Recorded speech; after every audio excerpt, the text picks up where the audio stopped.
Hi, my name is Chris Brennan, and you're listening to the Astrology Podcast. This episode is recorded on Wednesday, November 14th, 2018, starting at 5:18 p.m. in Denver, Colorado, and this will probably be the 122nd or 123rd episode of the show. In this episode, I'm going to be talking with Kelly Surtees and Austin Coppock about the astrological forecast for December of 2018. For more information about how to subscribe to the podcast and help support the production of future episodes by becoming a patron, please visit theastrologypodcast.com/subscribe. Hey guys, welcome back to the show. Hey, Chris. Hey guys. Hey, all right, so we're recording this a little bit early in the month. It's only like December 14th, which is unusual for us, but it's because, Austin, you are going out of town on a major journey that you just finalized. You just got together finally at the last minute in a pre-Mercury retrograde snafu fashion. It was supposedly final 2 months ago. So yeah, we decided to talk about this as a good example of, the days leading up to a Mercury retrograde often being as harrowing as the retrograde itself has a reputation for being. Basically, so yeah, I'm going to be in Melbourne in about 5 days. And we're doing a big event. I'm doing a big event with Gordon White. It's going to be awesome. So Below. It's sold out. It's been sold out. And so we put this together over the summer kind of quick. And I needed to need to get a new passport because I lost my old passport a couple years ago.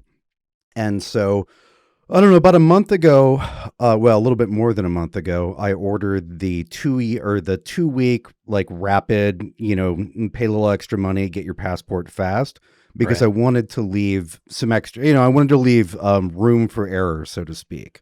And last Monday, this is Tuesday the 14th right now, I received a letter in the mail from the passport agency, which said the birth certificate which you submitted as proof of citizenship does not have a raised or embossed seal, and so we have rejected your application.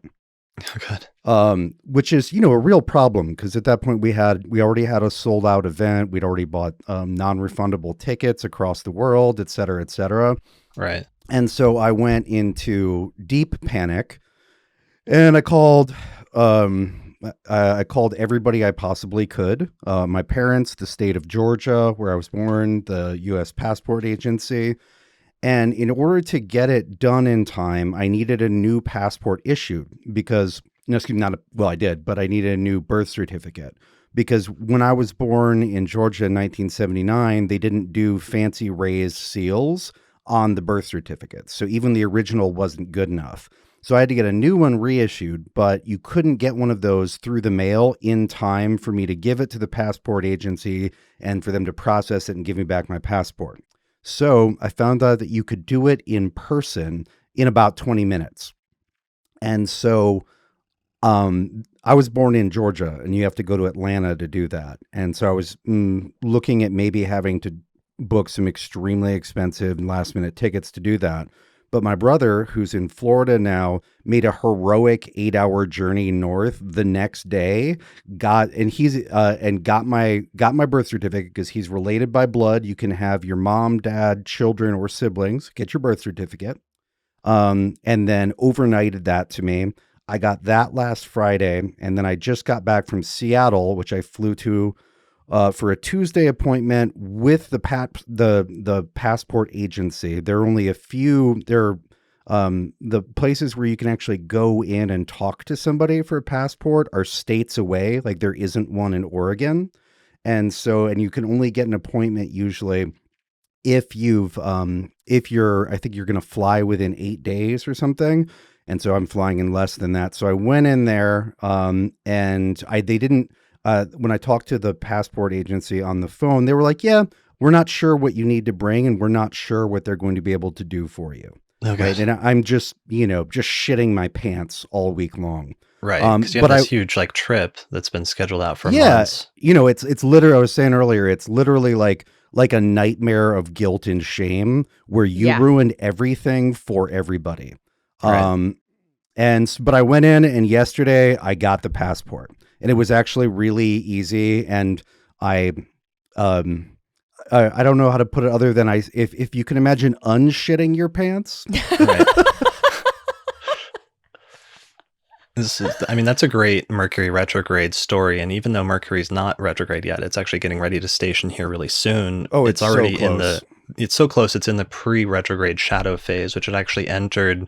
So this is a good lesson for everybody who's not familiar with shadow periods or how Mercury retrogrades work, that there's a bit of like even before Mercury actually stations retrograde, once it passes the degrees that it will eventually retrograde back to, you really do sometimes start seeing some of the things that we would typically associate with a Mercury retrograde either starting to be put into place as like a preparatory step before the retrograde itself, or sometimes you actually see people struggling with like things that we would associate with the retrograde period itself, which is what this sounds like. Yeah, and it's worth noting that over the last few days, Mercury has been, deep in the shadow, and within a couple days of the station, and tightly square my natural or my natal Saturn in Virgo in the third, which could certainly opposes planets in the ninth, thereby restricting international travel, et cetera, et cetera. But always overcome, and so if you're applying for a passport, make sure the birth certificate you submit has like a shiny raised or embossed seal, because the one you were issued originally might not have that, and it was just that seal that meant that my brother had to spend like a day and a half driving. Well, he didn't have to; he heroically volunteered, and I had to book an emergency flight and wait in line. So, all of that because of an insufficiently fancy seal on the birth certificate. Right. And by the way, when I submitted the original paperwork, the passport agent that I talked to, who can't create a passport, but that you have to talk to somebody to file the paperwork, looked at everything and was like, "This is just fine. You've got everything you need." Oh my goodness. And so, she was so nice and helpful, but now I kind of want to kill her. Yeah, so this is a pretty standard, though, Mercury retrograde type manifestation in terms of running into like obstacles or difficulties or snafus, but then sometimes it just being a thing that you have to push through, and sometimes things still work out in the end anyways, but it's something where it requires like patience and perseverance to deal with a lot of little annoying logistical issues and like things that crop up out of nowhere. Yeah, this one, one thing that was interesting to me about this one is this. So this Mercury retrograde is going to be primarily in Sagittarius. And we actually talked last week about Sagittarius and quests and adventures. And so, my brother had to go on a road trip. I had to take an unplanned journey. Like there was journey to it, Right. which under other circumstances, I might have counted as an adventure. And Sure. in order to go on my Australian adventure, which will be like a fun, good adventure. Right. Yes. Have you had a Mercury retrograde annoying snafu like that, Kelly, before, where you had to just like push through, but eventually things came together without being completely wrecked? Yeah, absolutely. That's probably my most common type of Mercury retrograde experience, is where Right. the shit hits the fan and you've got to put all this extra logistical effort in to make something happen that originally seemed like it was going to be smooth. Just like what Austin's saying. I've had flights where you sit on the tarmac for an hour and a half instead of pushing back from the gate. You Right. still get where you're trying to go, but it takes, either longer or more effort to deal with it. So, and the end result, this is one thing that I'll talk a lot about with Mercury retrograde on social media, when people are emailing me, tearing their hair out, thinking the sky's falling in like Chicken Little.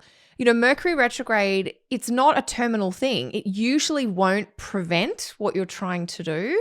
It just makes it that much harder and puts 6 more hoops in your way. And as long as you're prepared and you're flexible enough to deal with whatever those hoops might be, like Austin, you had to juggle things around. You had to fly to another state when you weren't planning it, but you said, I'm going to show up and do this. And you were able to negotiate with Hermes and get it done. Yeah, basically I was Right. like, whatever, as long as there's a way, I'll do it. Yeah. Whatever the path is. And sometimes it makes you there's like a do-over where you have to do it a second time, where you would have ideally just wanted to just do it once and be done with it. But sometimes that process of doing it a second time, that's not really relevant in Austin's instance, but can Oh yeah, it is. turn I it- had to. yeah, I had to.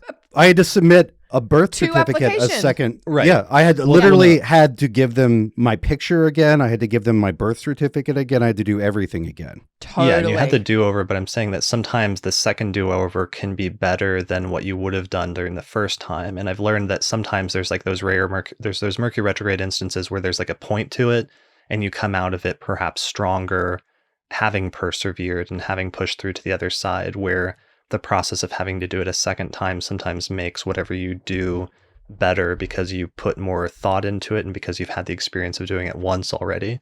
Like, a typical Mercury retrograde might be like writing a paper or like an article or something and then losing it and having to write the whole thing over again. And it's like a pain and it's like a process you have to go through. You still have to push through, but then maybe because you wrote it twice, sometimes the second version ends up coming out better. Yeah. I'm sorry I didn't think of this before when you were asking me about a story. I'm actually living one right now because on the last Mercury retrograde in that early part of August, I had to buy a new laptop. And of course, I know as an astrologer, that's not a good time to buy a piece of technology. Right. But I was going on a trip and I needed to take a laptop with me because I'd just been working off my desktop. Yeah. And in the last week or so, about a week after buying that laptop, it started playing up. It had Right. problems with its Wi-Fi card and I had to get a dongle because it forgot that it knew how to do Wi-Fi without this extra thing. Like I landed in Australia, I had this computer for a week and it doesn't work on the Wi-Fi. So I'm absolutely shitting my pants just the same way Austin was because I'm like, I have to work off this computer. We had podcasts to record. I had readings to do. So I'm going to, I don't know what it's called in Australia, like Best Buy, whatever the tech store is. I think I went to this tech store every day for a week. I need this other thing. I need this extra thing. Anyway, made it work. And now in the last week, it's just playing up even more. And I've been meaning to take it back because it should still be under warranty. And anyway, it's going back in the next few days. And I'm just thinking I might wait till next week, but it's got to go back. And I don't know if they're going to give me a replacement one. And I kind of don't want the same type of laptop again. I want a different one because I want a better option. So totally what you're saying there, Chris, is like, I'm going to take a bit more time this go around. I'm not leaving for a trip in any kind of hurry and hopefully get a better result than what happened last time.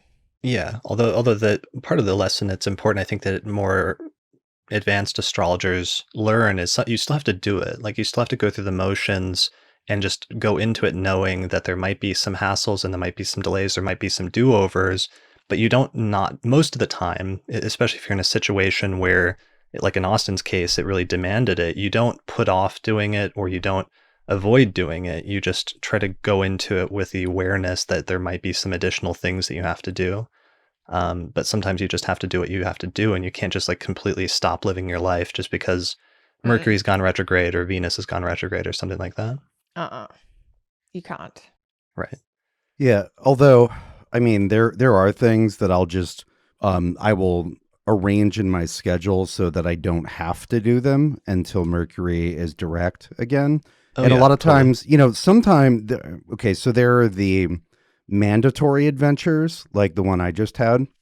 Right. But then I also see which we call optional adventures, where someone's like, no, I'm really pushing to get this blank out, like a Mercury thing, a book, a podcast, a piece of writing. And they're like, oh, I really want to get it out by the, in the middle of the in the middle of this retrograde. And it doesn't really have to come out there. And then they'll end up being delays or they're not happy with it. And it doesn't actually get done until the end of the retrograde anyway. Right. And so if you have the option, just actually position it at the end of the retrograde. I've seen, because I play video games, I see a lot of video game releases like that on Steam, where there'll be a game that comes out like right around the station, and they spend the next 3 weeks doing constant patches on it because it wasn't quite ready, and everybody gets mad in the reviews. And it's like, would it really have been worse to just wait a couple weeks? Yeah. And totally. so, if you're looking at an optional adventure like that, just take the hit and like do it a little bit later if it's not going to ruin everything. Right. Yeah, I totally am on the same page about that. And Christina Cothill in the chat, we have a live chat with patrons who are attending the live recording of this episode as a patron benefit. And she says, what about the conjunction with the sun?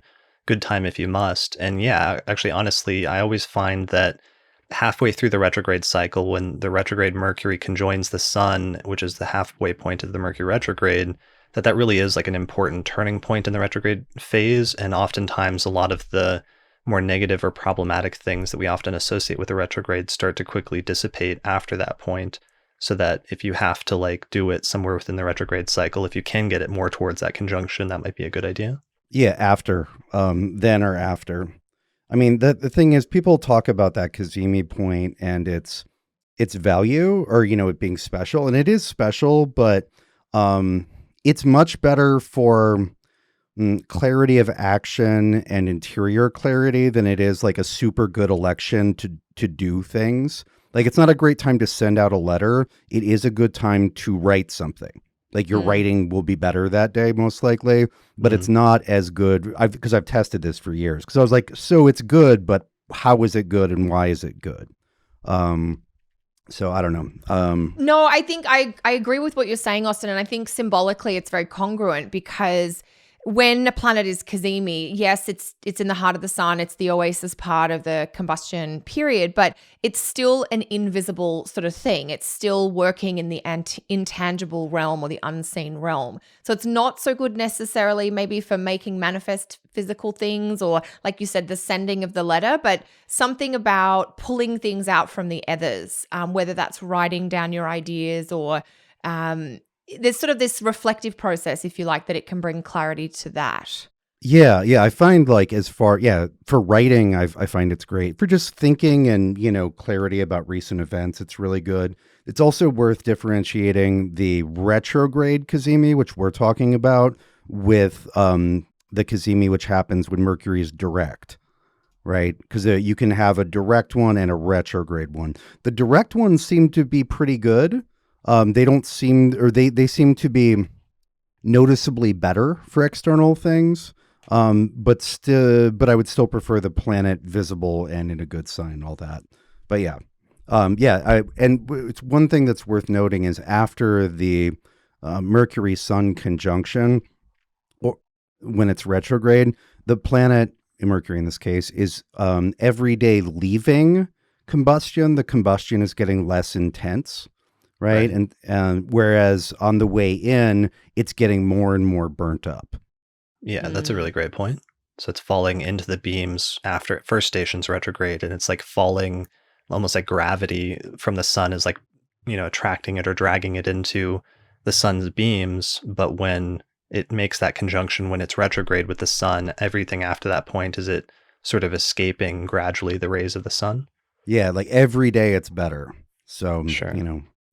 And this really works. I noticed, I've known this for a long time, but I noticed it in a lot of people's lives recently as I was tracking the Venus retrograde, that Sun Venus conjunction when Venus was retrograde really was the middle point in the cycle and really was a turning point where some people realized something, whatever that Venus retrograde cycle was keyed into or is connected to for them. It seems like a lot of people had a moment of sort of understanding or clarity when they started realizing what needed to be done at that point. And then now that we're almost at the very end of it here in mid-November with Venus getting ready to station, the final conclusion of that is starting to take place. Yeah. Well, and Venus stations in about, looks like about 30 hours from now. Yeah. Yeah. I had a really... it was an example of that with a family member of mine. My mom had her dog has been sick and doing really not well for a very long time. He's lost his eyesight, he's losing his ear sight. He has really bad I'm forgetting the term, but a lot of health problems. And this Venus retrograde went retrograde in her 6th, and she realized that he had to be put down, I guess, because he was in such bad shape that he was just suffering basically every day. And it was an act of sort of mercy or something Kindness. At that point. Yeah. But I was asking her, she made the realization that had to happen at the Sun Venus conjunction. And she didn't know, she's not paying attention to the astrology, but I'm just listening as I'm hearing her talk about that. And then she said at the end of the conversation that the dog was 16 years old, which meant And then I inquired about the dates, and she said he would have been born sometime in late 2002. So he was born under the same retrograde cycle, Wow. two retrograde or 8-year increments ago. Wow. That's great. Or that's not great, but that is an excellent example. Yes. And for people who aren't aware, the 6th is the traditional house of pets. Right. And sometimes that's like very literal. And it's weird because sometimes astrologers can brush that off and just be like, that's not important. But for some people, like having a pet in your life is actually a very, very important relationship. And that important developments in that relationship can show up in your chart, especially with respect to the 6th house. Absolutely. I'm a pet parent. I've got 3 cats. Yes, I'm totally a crazy cat lady. Right. Although I say one of the cats belongs to my husband. But anyway, because she does. We got her as soon as she's a black cat, and we adopted her like 2 days after Saturn moved into Scorpio. And my husband is the super Scorpio in the family. So she's definitely his girl. But when Jupiter was going through my 6th house a few years ago, I cannot believe the amount of money I spent on pet bills in that 12-month period. It was nothing life-threatening. It was like dental surgeries and medication for this or that. But it was just like, oh my God, outrageous. So yeah, I think it's a good point you're saying there, Chris, is that like the 6th house is about pets. So it's not maybe the topic that first comes to mind when we think about the 6th house, but it's still an important topic to keep in the back of our minds. Yeah, it definitely can be. And sometimes things like that can be very literal. Sometimes when you have transits to specific houses and the people or other things that those represent in your life, obviously sometimes there's an emotional or there's a psychological component, but also sometimes there's a very literal component to it as well. Yeah, definitely. So, I'm glad to hear that worked out. You've got like a Mercury retrograde success story. I hope that's not premature to say. I guess by the time we release this episode, you'll be in Australia having a great time later this month.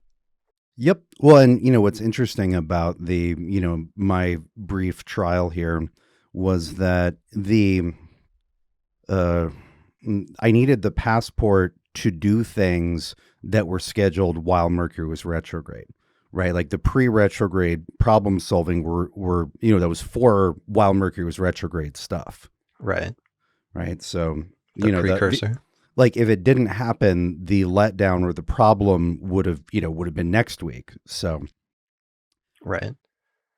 Cool. Well, good luck on your trip this month. We look forward to having a report next month when we do our forecast in December for the entire year ahead, and maybe you can let us know how it went. Oh yeah. I expect great fun. I don't mind a little getting lost. It's part of, we've scheduled some time to just kind of hang out and explore. So that might be really nice. Looking forward to Mercury retrograding back to conjoin Jupiter and then conjoining Jupiter again. Yes. Yeah, we're going to have a lot of that over the course of the next few weeks. Kelly, what have you been up to since we last checked in, actually pretty recently for the last forecast? Yeah, we did speak just recently, the 3 of us. You've basically been recording a lot of podcasts. Yes, I've been talking a lot. I've had my speaking tour of the internet going on. So I have started a new little podcast with 2 girlfriends where we're just getting together for a really short update each week. And that's called the Water Trio podcast. Apparently we are on iTunes and SoundCloud. That is not my task in the group. But the Scorpio part of the Water Trio, Alicia, has got that together. We've also got a couple of episodes on YouTube, and we're just getting, ironing out all the bugs. But we should be, I think by the time this episode goes live, that should be running smoothly. And then I've also I'm a little jealous because I thought we were the Water Trio. I mean, we have a pretty good. What the hell, Kelly? Yeah, grand trine of water placements. We do have the 3 of us. Yeah, me and you 2 gentlemen who I'm very honored to share microphone space with. Alicia and Cassandra and I have called ourselves the Water Trio for about 15 years. Okay. So I think they might edge you guys on longevity. And we've got sun signs that all form basically an exact within a couple of degrees water trine. Yeah, we're more the 2 Pisces and Chris podcast. I feel like we're the Pisces Scorpio podcast. Yeah. Right. Two I know Pisces and you- a Scorpio walk into a bar. Correct. Just make sure the bar has a lot of alcohol, I think. So can people find that by just searching Water Trio podcast, or what's Yes. the exact? Yeah, the Water Trio podcast. We tried to come up with a catchy kind of slogan or phrase, but that ability escaped us. So we just went with the Water Trio.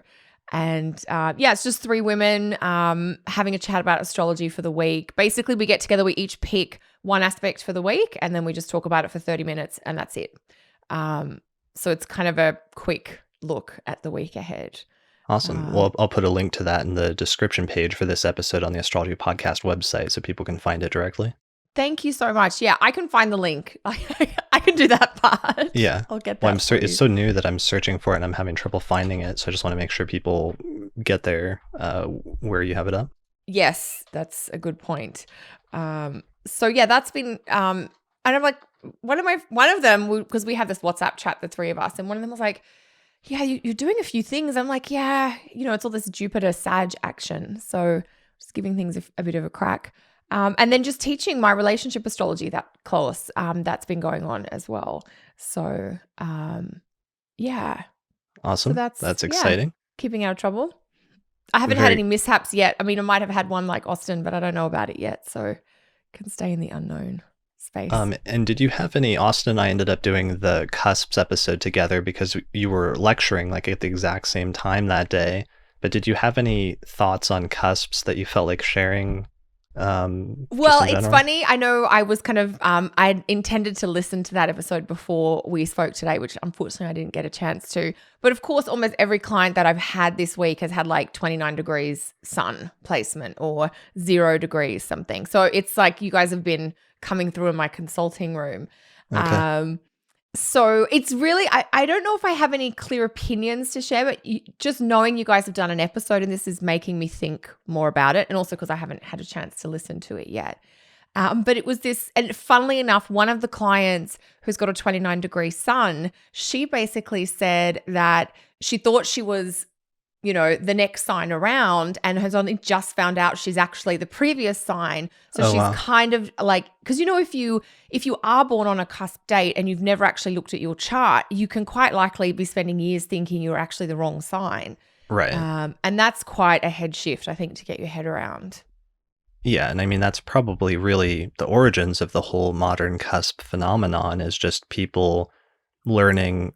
You learn about sun signs first, but then there's those people right on the border, and then those people on the border have the question of what does that mean, and not does it mean that I'm one or the other, or does it mean that I'm both, or what is it?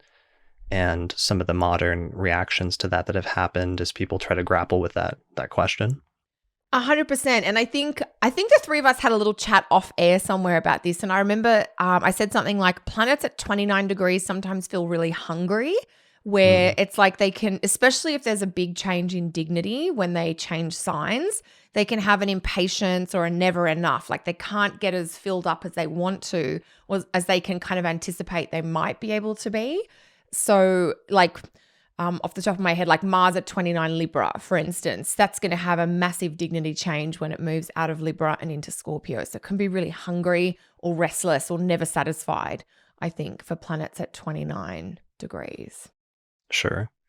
Yeah, and I mean, my whole thing, because this actually ties into the other discussion topic I wanted to have pre-forecast, is just, I think, while I understand some of this, because what's happening is that some pop astrology websites are saying cusps mean you're both, and then they're blending the signs completely, and there's some astrologers that are pushing back against that and saying that's not true, and that you're not both, you're one or the other, that mathematically it's going to fall in one sign or the other.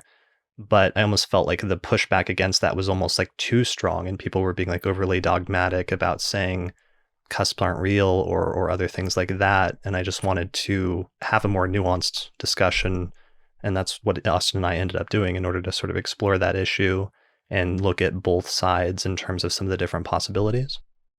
Yeah, it's a really good thing that I'm glad you guys gave some airtime to, because it does create a lot of confusion. It doesn't matter to most people because most of us have most of our planets like nicely in the sign.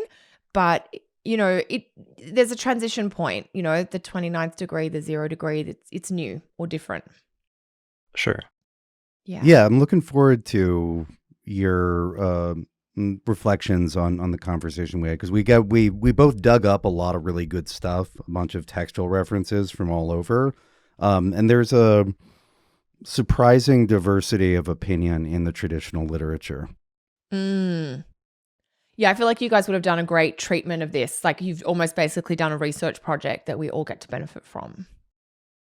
Yeah, a little bit, but it ties into this separate sort of discussion I want to have before we get into the forecast, which is there's this fine balance between, I've noticed, in terms of an individual astrologer's careers and maybe just looking at the community in general, as well as reflections on my own evolution or growth as an astrologer, where there's this fine balance between sometimes taking astrology seriously and wanting other people to take astrology seriously, and to the desire, especially if you're a professional or practicing astrologer, to want it to become a more respectable field in the world in general, versus also at the same time being able to balance still having some levity about it, to have a sort of approach where you can encompass and sort of be open to some of the diversity of different approaches to astrology and different techniques, but also different, interest levels or skill levels, and how to balance those two. Because we're talking before the show about how I feel like sometimes people, especially younger astrologers, go through a transition phase where they move from sun signs to discovering natal astrology and like full-fledged astrology. And sometimes they get very serious about it, but sometimes some people go through a stage of being like almost too serious about it, where they get sort of annoyed about people that are not taking it as seriously, or they go through a sort of dogmatic phase of wanting to tell other people like what's correct or what's not correct when it comes to astrology. And I feel like I say that partially as somebody who went through different phases like that at different points myself, but it's interesting to me to see people and to sort of reflect on that when I observe it happening in different forms in the community today. Kelly, you said you went through some similar sort of phase. Yeah, when I first was getting into astrology, I mean, I had drunk the astrological Kool-Aid, and I was incredibly passionate and enthusiastic about, why astrology was amazing and the right ways to do it. And I mean, even some of the early teaching that I shared in, my very first like small group, where I might have had 3 students or something.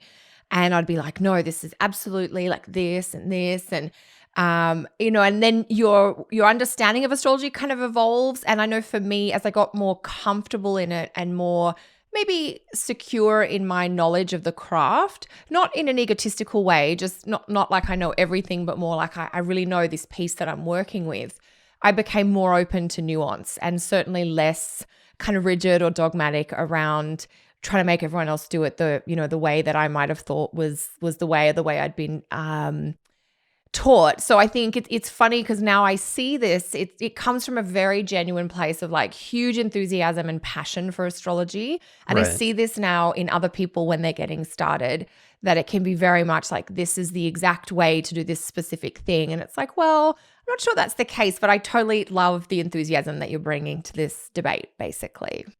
Right, yeah. Or I see it, I've seen it a few times recently in like fresh converts to traditional astrology. So, and there's actually like a phrase for that, I think, in Christianity, where they call it the passion of the convert, which is like there's Right. nobody more passionate about something than somebody that's like just switched from one thing to another. And part of that process sometimes is overdoing it occasionally and like going too far in trying to I mean, to me, I'm reflecting on it because I find it tremendously annoying to see a freshly converted traditional astrologer almost like patronizing modern astrologers and trying to dictate to them what is correct or what is not correct in astrology.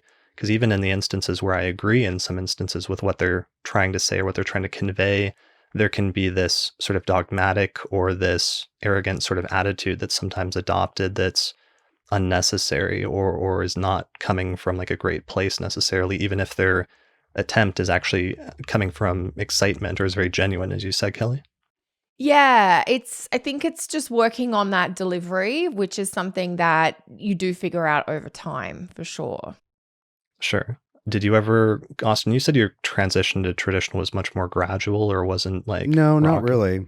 No, it was pretty. It was pretty like black and white. I mean, was it at the Project Hindsight thing or? Yeah, it was. Okay. It took. What was gradual was getting comfortable with the techniques and being able to actually see the chart that way and all that. But my orientation switched, pretty quickly. And yeah, I was super condescending to people, because I was sort of like, I found the better thing that nobody Right. knows about. And so, yeah, I was really annoying. I mean, because that's why you switch, because you think you've found something better. And this also happens, Yeah. by the way. It's not just like modern astrologers going to traditional Western astrology, but you see it also sometimes when somebody goes from like modern Western to Vedic astrology, Hmm. or sometimes even occasionally to like modern Western to like Uranian or cosmobiology or something like that. It's because you think you've found something better, or your skills perhaps actually have improved by learning this like new knowledge, and then sometimes you want to turn around and try to like convince other people or convert other people to follow that path that you've followed.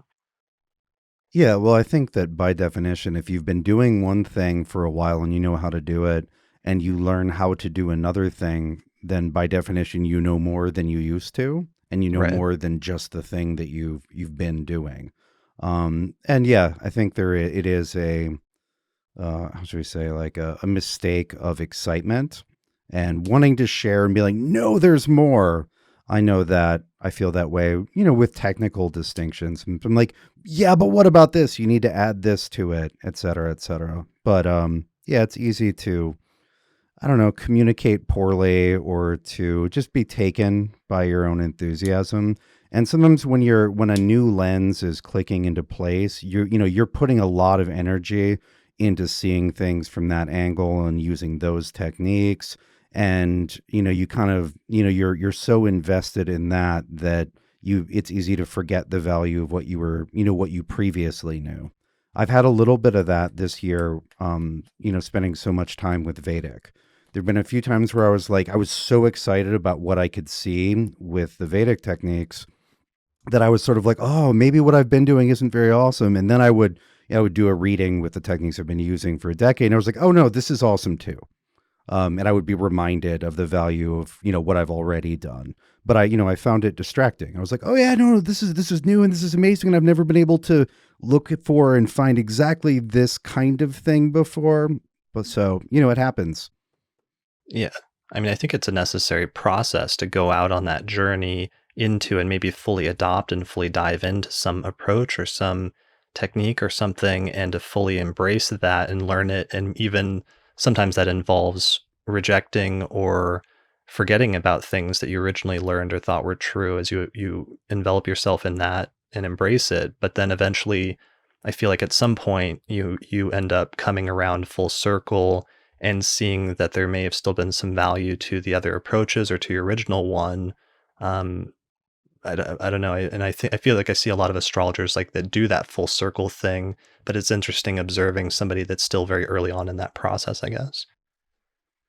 Yeah, it's almost like a critical step on the journey, if that makes sense, is to Hmm. be swept up by your passion or your enthusiasm for something, so that, like you guys were talking about, like the enthusiasm of a new convert, it carries you through some of that, those nervous early waters or early stages, if you like.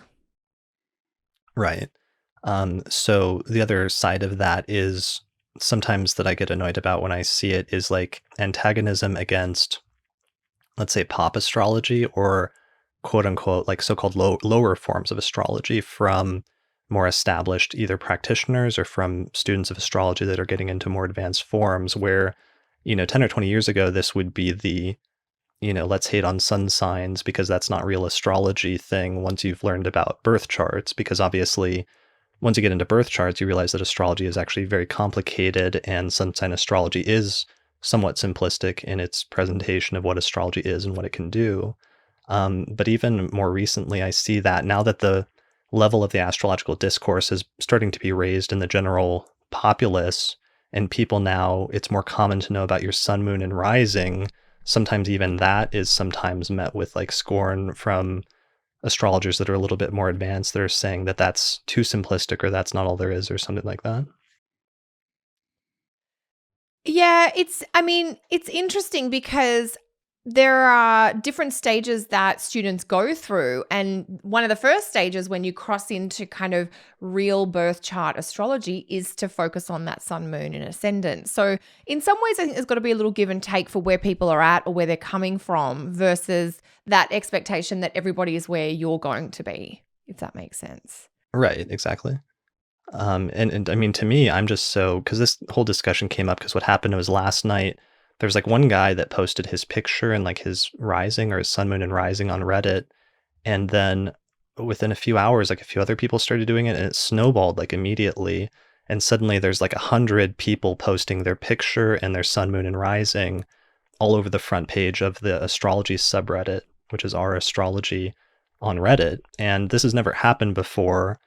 It's common on Twitter. Like you see this all the time on like astrology accounts on Twitter of people starting a thread that says, post your sun, moon, rising in your picture. And it's kind of interesting to see how many young people are doing it. But this was kind of like a sudden dramatic occurrence that's never happened on that subreddit before.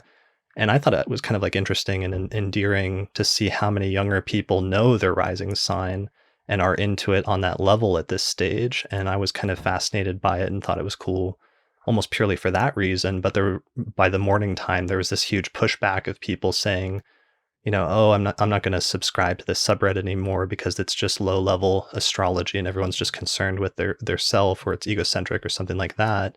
And they were very put off by it because they felt like the type of astrology that they were doing is so much higher or sort of better than that on some level. So it just comes to like those early student stages sometimes, but sometimes I just notice there's this negativity towards pop astrology that's sort of unnecessary. And I feel like most of the time with more advanced astrologers that have been around the field for long enough, they understand the role that plays in the community, that they don't have the same sort of like animosity towards it. Yeah, I mean, I don't have animosity towards it. I'm really enthusiastic because to me, seeing people talk about some of those maybe more starting point features is a real clue that our astrological community is growing. And that is just such good news on so many fronts for all of us. Yeah, I mean, that sounds fun to me, but I could also see how if you were looking for like a sophisticated technical conversation, that selfies might be irritating.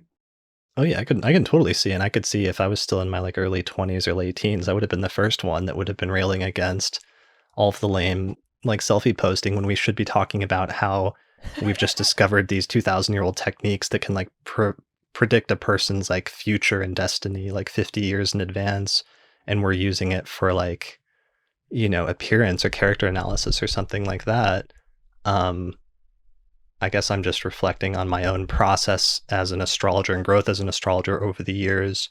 And I see some people taking astrology very seriously and sometimes not taking a moment to just reflect on or appreciate that it is actually becoming more popular. And the fact that 10 years ago, if you asked a bunch of people in their 20s to post their sun, moon, and rising, they wouldn't know what that is. And just the fact that there's so many more younger people that know that at this point, that's exciting to me and is something worth celebrating and sort of embracing rather than saying that it's not good enough or something like that. Yeah. And I think, like to Austin's point too, it is then about, gravitating towards people who are in the same space or wanting to have the same kinds of conversations as you are at that same time, I guess.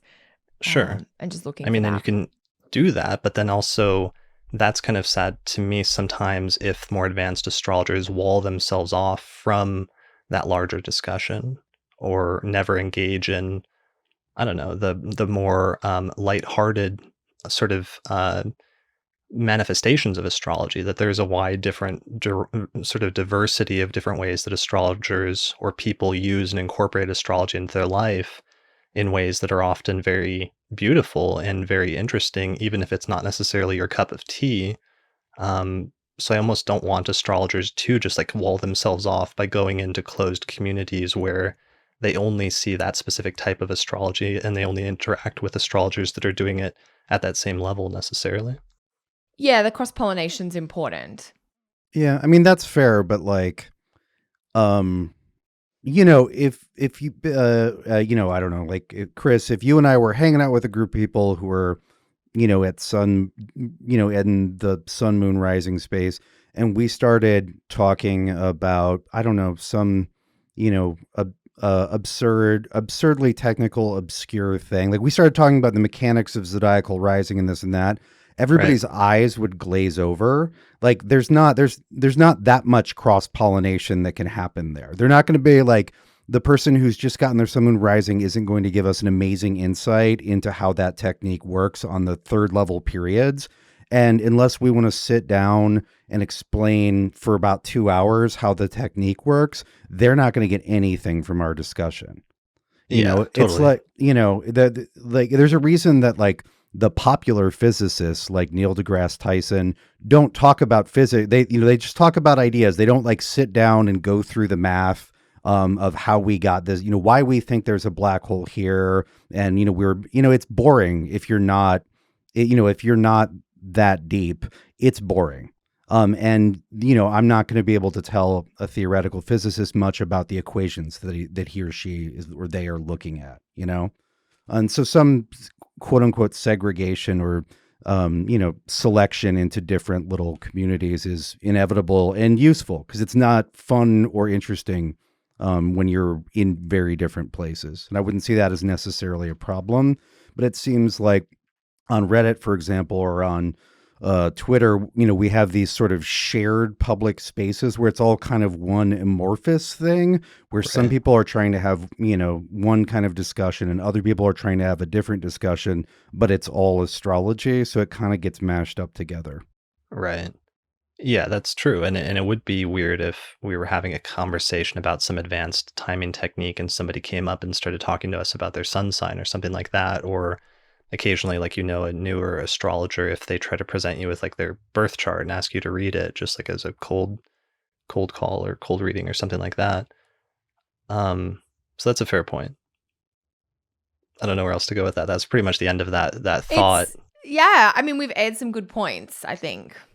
It's just part of the broader thing that I've tried to have with the podcast, which is an outgrowth of my experience going through Kepler and being exposed to so many approaches to astrology, which is how to create a space that allows astrology to flourish in all this different manifestations, which doesn't just mean different techniques, but it also can mean different skill levels and different interest levels.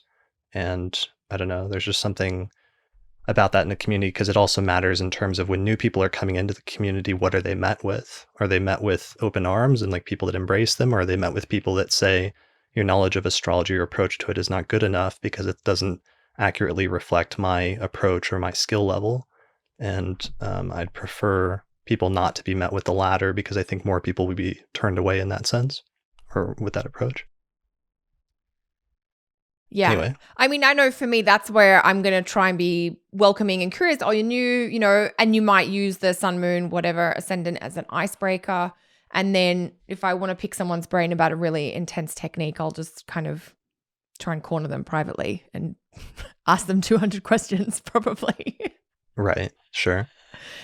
So, all right. Yeah. So that's pretty much it in terms of pre-show discussion.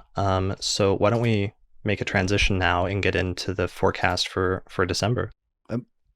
Let's do it. I believe there was no bingo for that one. Was there? There's not any. One of the slides was pre-show talk over an hour, and I think we came in just under an hour there.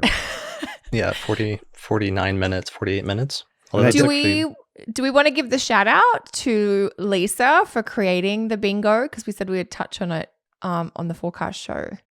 Oh yeah, we mentioned it on the other one, but we did want to mention on the forecast. Let me find the link while one of you talks about it, because I wanted to see if I could share the video. Okay, cool. So one of our listeners, Lisa on Twitter, has created this fun and fabulous bingo card that my husband thinks should be printed off for the next live audience to actually play bingo of, I guess, common things that we say all the time or reference all the time in the show. And it was quite funny. Chris is going to find it for us. Did you think it was funny, Austin? I thought it was very funny. Yeah. things like Kelly trying to say something preposterously, like something exceptionally positive about something preposterously hard. And I was like, yep, do that all the time. Yep. Austin making a dark metaphor. Yeah, Austin makes a dark metaphor. Pre-show longer than 1 hour. Yes. Conversational digression leads to an idea for a new podcast. That was brilliant. I was like, I wonder, because you don't realize sometimes how many times those things get said, but I guess the listeners who are taking it in, in a different way, get it. Oh yeah, this is great. Accidentally skipping over a lunation. I thought that was exceptional because we always forget a new or a full moon.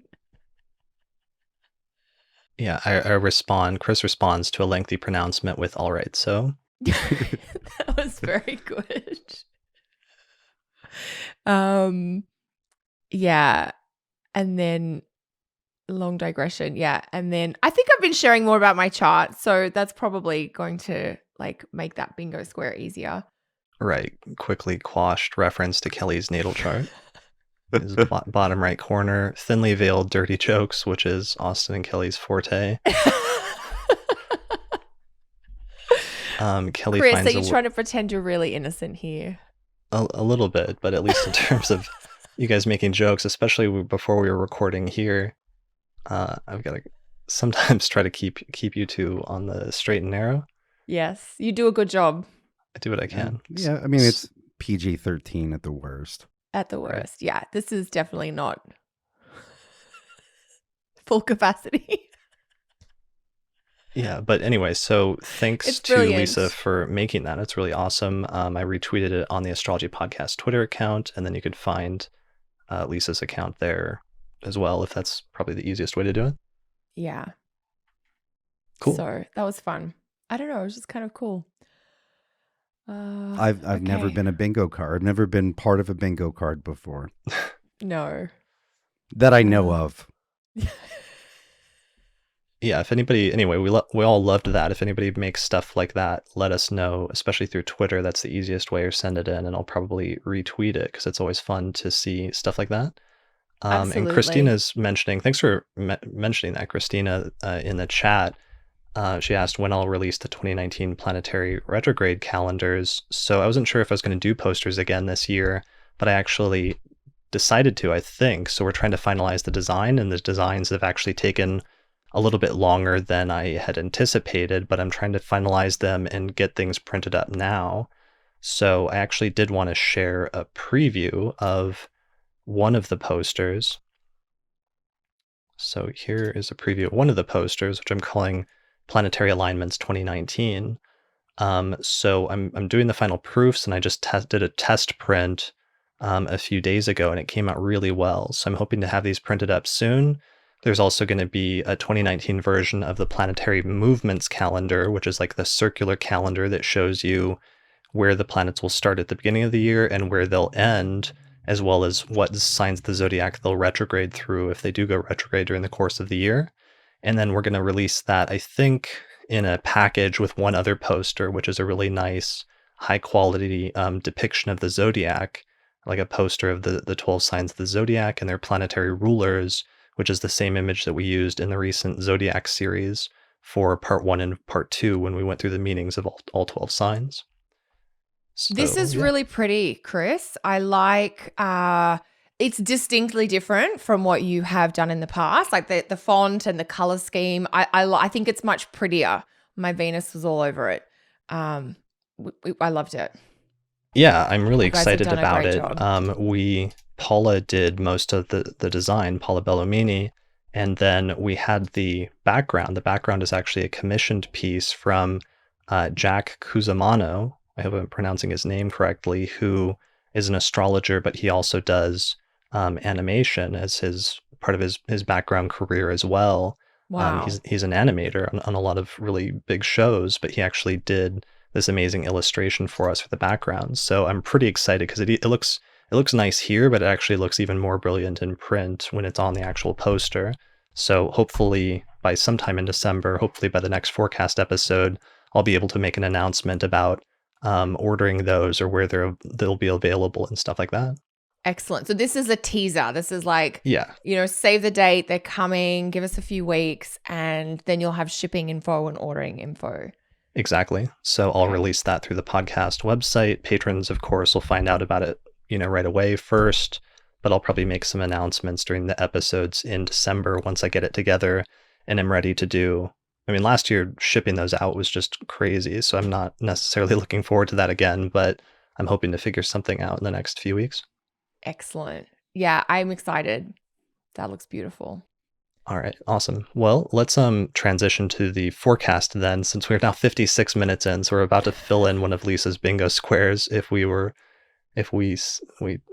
delay any longer.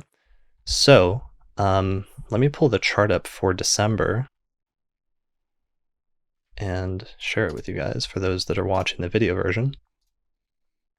All right, so this is actually technically the chart for right now, but let's move it forward to the 1st of December. All right, so December 1st, 2018. Let's move it towards the middle of the day with Aquarius rising. And here we are. So first, one of the things I want to say finally, because we're just about to move out of this tomorrow, the day after we record this, Mars is finally out of Aquarius. It's been there for what seems like approximately a decade at this point. I think it's 4 months total this year. Is it really only 4 months? It seemed like 5 or 6. I feel like it was 5. I think it's almost exactly 4, but we can check it. There were 2 solid months of Mars in Capricorn too.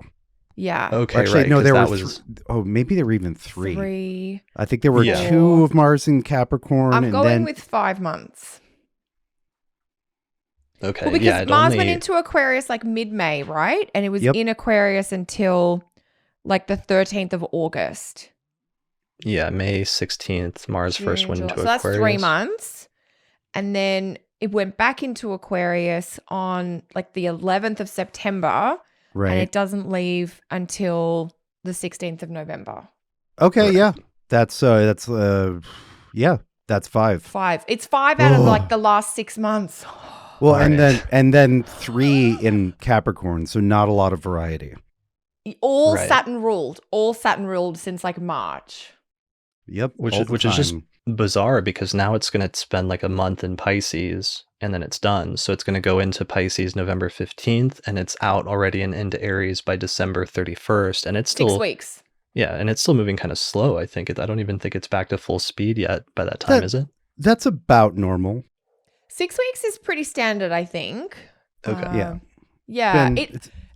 Because it's been direct since the end of August, so it's been out of shadow slowly picking up speed. Brilliant. Yeah. Well, so that's a big shift then in terms of just what the past several months have been like, especially if Aquarius is prominent in your chart, either natally or if it's been made prominent over the course of the past few months through some timing technique like perfections. Yeah. It's just the grind. I'm chuckling because in the consulting room I've seen with clients, like whatever house they've had Aquarius in, it's been a grind, whether it's been it's the combination of the Mars and the South Node there. There's been a lot more stress or anxiety about the topics of the house that have been Aquarian. Right. Yeah. Yeah, definitely. It's been... Did you guys see any specific like manifestations of that spring to mind? I mean, I saw a lot with people who have Aquarius 8th and 12th houses having a lot more mental health issues or stress or anxiety, things getting exacerbated or getting worse. Yeah, that seemed to be the most common thing. I don't know if you have anything more specific, Austin. Yeah, I would agree with that. Nothing more specific. I think that I find that Mars in air signs generally is great for anxiety. If you have a propensity towards that, Mars, as I do, Mars in air signs tends to exaggerate that. And then with the extended retrograde stay and the co-presence with the South Node and all that, there's just been a ton of that. Yeah.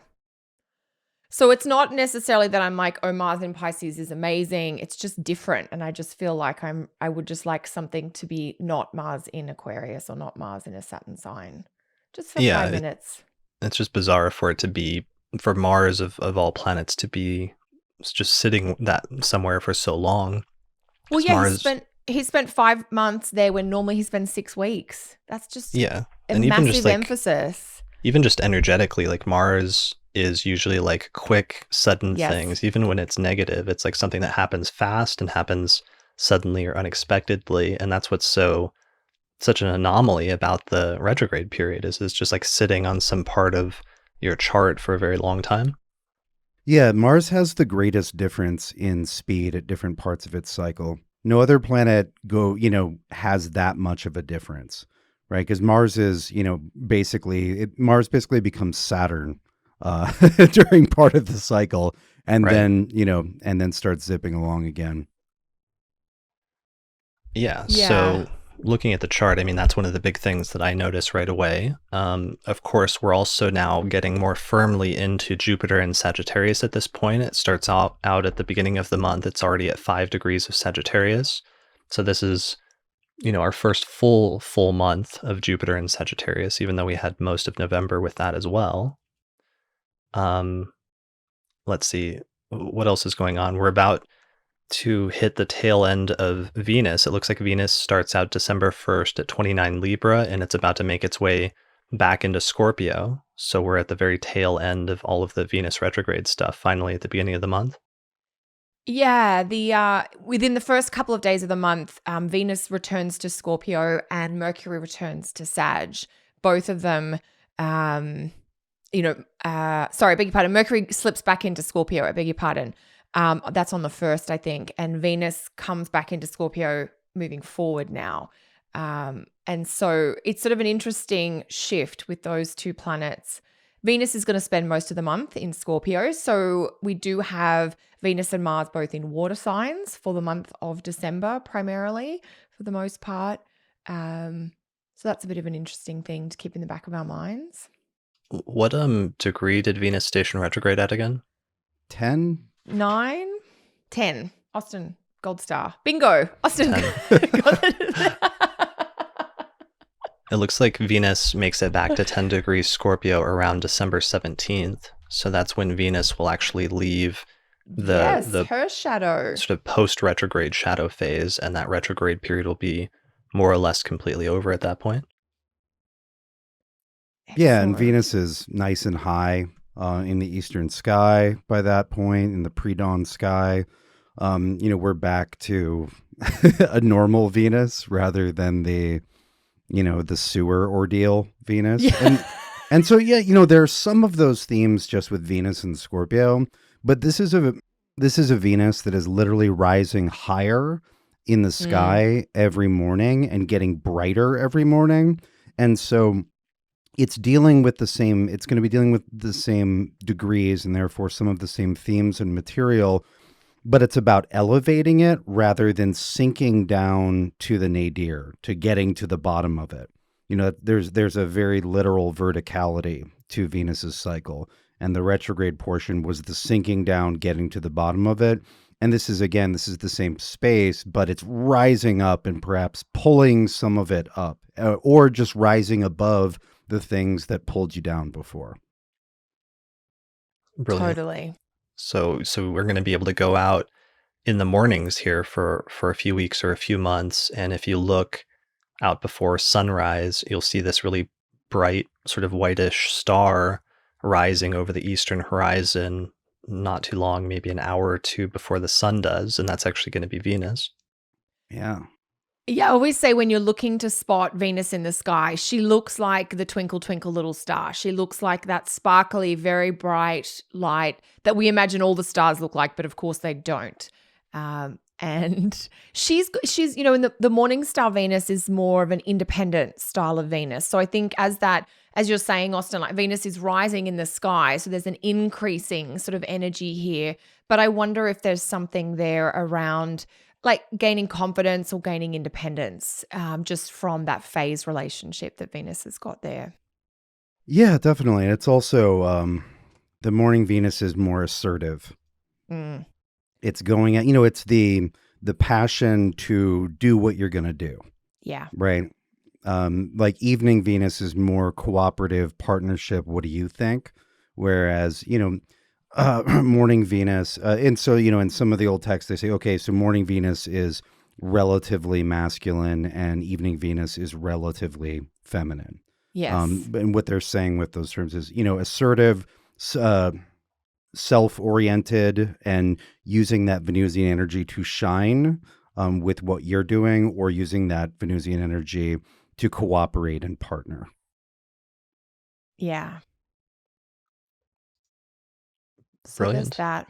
So, and I mean, astronomically, I mean, I feel like some astrology students learn this really late in their studies, but if you just pay attention to it, it's much easier if you have like the animate feature on something like Solar Fire where you can animate it and look at, sunrise. But if you just take the chart and set it for about sunrise when the sun is conjunct the degree of the ascendant, of course, when the sun conjoins the degree of the ascendant, that's sunrise and it rises over the horizon. But if the sun is rising over the horizon at that time, then that means any planets that are just slightly above that, which, for example, right now we have Jupiter and Mercury and Venus, are going to be planets that already rose over the ascendant a little bit prior to that time. But it's just a good way to start to orient yourself and connect what you're seeing in the birth chart, which is a abstract two-dimensional depiction of when you go outside in the morning just before sunrise and you actually can visibly see these planets in the morning sky. Yeah, that was month 7 of the Fundamentals of Astrology this year, and last year and the year before, for my students. Was telling them to go out and watch like the stars and the planets. To be able to tell the phase of Mercury or Venus immediately when looking at a chart, or else I frown at you. Frown and wag your finger. If it's earlier, if it's earlier in degrees in an earlier sign and it's separated by at least 15, you can see it. If it's later, or you can see it in the morning. If it's later, that's going to be an evening rise. It's really easy once you've got the eyes for it. You just have to, look at it a few times. Excuse me. Look at it until you can see that. And then when you can see that, it's the easiest thing in the world. Yeah, definitely. There's just a few different like frames of reference that are going on with respect to the solar phase cycle versus the movement of the planets through the signs of the zodiac versus the diurnal rotation and the movements of the planets around the axes, sort of represented by the horizon and the midheaven IC. Demetra's book, actually, her new book deals with a lot of this, and there's like a huge section right in the middle that deals with the solar phase cycle, especially in its interpretation in ancient astrology, and things like planets moving fast or slow, what their phase relationship is to the sun, whether they're rising or setting under the beams, stationing, and all sorts of other things like that. That's one of the reasons I'm actually really excited about the book, and I think it's one of the biggest contributions that she's going to make with it is reintegrating a lot of that stuff around the solar phase cycle into the modern discourse about planetary condition. That's going to be a valuable contribution. Yeah, it's really important. Definitely. All right. So that's Venus. What else are we looking at the beginning of the month, at the start of the month, that's notable or that we should talk about? What have you got your eyes on, Austin? Well, I think one thing that's worth saying is that for about 2/3 of the month, the sun and Jupiter will be in the same sign, and it's a Jupiter ruled sign. And I know that last month we talked about, Jupiter and Sagittarius a fair bit.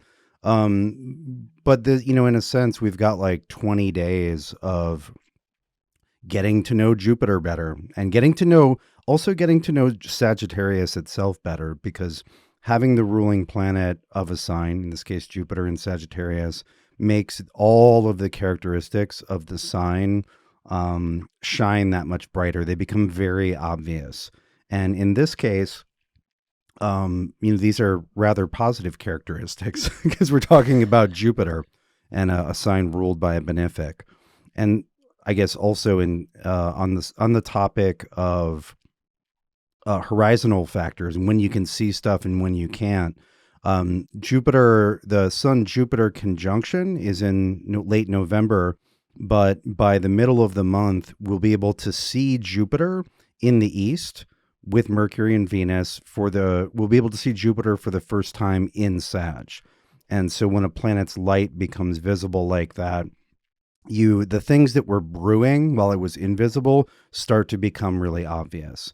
And so I said a little bit last month about how, Jupiter's in Sag, you're going to feel it and you're going to be thinking about it, but you're really going to start seeing what it means in December when Jupiter becomes visible again. And that's going to be a little bit different, in different places in the globe and depending on horizon or atmospheric factors. But, it's basically the middle of the month when the Sun and Jupiter are separate by 15. So that'll be nice. And we'll have been getting to know Jupiter in Sag not only because of that, but because this particular Mercury retrograde cycle entails not one, but 3 conjunctions between Mercury and Jupiter.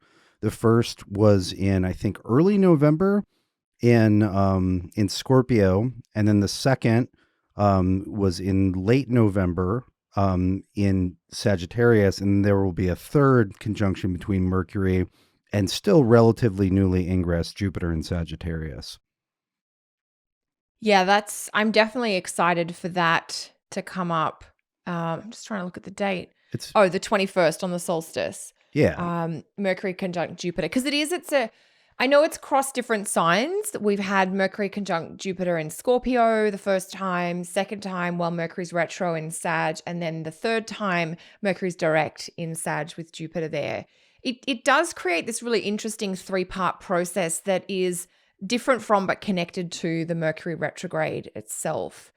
And I don't know if I'm going out on a limb here, but I know we've got this crazy Mercury retrograde and it's squared by Neptune or the Mercury station, but I'm a little curious as to how the Mercury retrograde is going to play out given that it is ruled by Jupiter in Sag and that there is sort of this, not that there's no Mercury retrograde problems, but somehow whatever Mercury retrograde problems you're dealing with, they sort of feed or speak to the larger Jupiter in Sag story. Yeah, I feel exactly the same way. I think the story is going to end on a much more positive note than it began. Yeah. And this December 21st, I mean, this is the date of the solstice, Mercury and Jupiter. It's one of the really kind of busy days in December because we do have the solstice happening. I think Venus is trine Neptune on this day as well. But then it's like Mercury, the messenger, comes to Jupiter. And this just feels like hearing some good news or welcome news or a letter arriving that you've been waiting on. With Mercury conjunct Jupiter in Jupiter's sign. Yeah, go ahead. One of the things I keep coming back to, because like looking at this, we're looking at the date for December 21st right now, is it's just so closely square to that Neptune. And that's such, I feel like that's going to color Jupiter and Sagittarius so much this time that it might be hard for us to even anticipate fully what that's going to do or what that's completely going to look like, in the same way that it seemed like that ended up being a huge component to Saturn going through Sagittarius a couple of years ago or a few years ago, which really modified a lot of the delineations in like really significant ways, especially in retrospect. Sometimes it was in ways that weren't immediately clear as we were going through it, but that's sometimes the nature of Neptune. But when we're talking even about the Mercury-Jupiter conjunction, I keep looking at that square with Neptune because it's so tight within just like 4 degrees as a major modifying factor of everything that's going on in Sagittarius. Do you guys have delineations for Jupiter square Neptune? Yeah, I have some ideas. So one, Jupiter and Neptune's significations are not nearly as hostile to one another as Saturn and Neptune's significations are. Sure. And two, Neptune is present in Pisces, which is a Jupiter-ruled sign. Mm-hmm. And so the Saturn-Neptune squares gave us a lot of uncertainty about boundaries. You know, it's literally Neptune's uncertainty and capacity to dissolve versus Saturn's attempt to create certainty and to clearly delineate boundaries. which it's not super good at in Sagittarius anyway. And so I think, again, I think we had a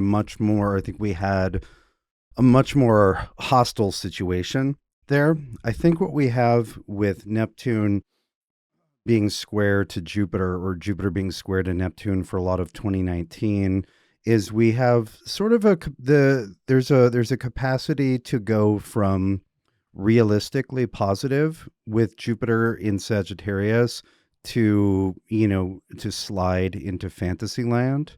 Right. But that's a much smaller slide than the Saturn-Neptune slide. Because Jupiter is already in its sort of optimism, sometimes can blow things out of proportion or exaggerate them in a way that's not fully realistic, but is at least optimistic in a positive way. Well, you're also, if we're talking about Jupiter's power, we're talking about the ability to imagine something first, which isn't yet, and then to make it so. That's good. Right? That's good. I like that. Yeah, and so we're already starting in imagination land. Right. Yes. Which is Neptune's happy place. Right. Yeah.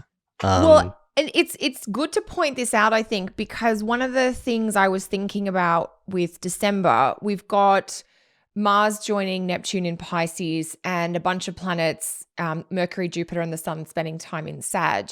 So we're really starting to get that emphasis between the tension, between those two signs. And that is, one of the main, if you like, outer planetary type aspects for 2019 is Jupiter square Neptune. So it's sort of just starting to let you know, are we staying in the realm of realistic fantasy, or have we gone too far off the deep end? And that's something we're all going to be exploring, the relationship between off and on throughout 2019 as those aspects get stronger. I think it's January that Jupiter starts to square Neptune exactly by degree.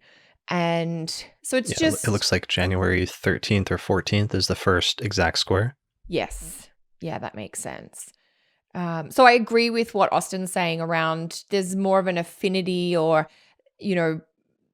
there's more similarities between Jupiter and Neptune. And then the other component, of course, is that Jupiter is kind of ruling Neptune in Pisces. And so we didn't have that when we had Saturn in Sag. Saturn was a little maybe outside his comfort zone in Sag to start with, and then having to negotiate with Neptune from that place. Definitely. That's a really good point. And I wonder, because it's like, I don't know if it works this way with outer planets, but with with inner planets, traditional planets, there's a mitigating factor of reception often really takes the edge off of a square. But I honestly don't know how I feel about that, or if that works with outer planets as well, if reception is a potential mitigating factor when it comes to hard aspects with outer planets. You guys have any strong or medium weak opinions? I think in this case, yes. I think this is like a solid 2. I think Neptune has significantly less desire and power to disrupt or contradict what Jupiter and Sag is doing than it did Saturn. Sure. Yeah. Yeah, I don't know if I necessarily have like a clear absolute about the outer planets and what you're talking about there, Chris, but I do think there's something like a friendliness, or there's already a tie between Jupiter and Neptune because Neptune's in Jupiter's sign. So it just sort of seems like there's potentially something a little bit more productive or useful as an outcome, even if there are a lot of, tangents, which are very typical of both mutable signs and certainly Neptune along the way. Sure. All right.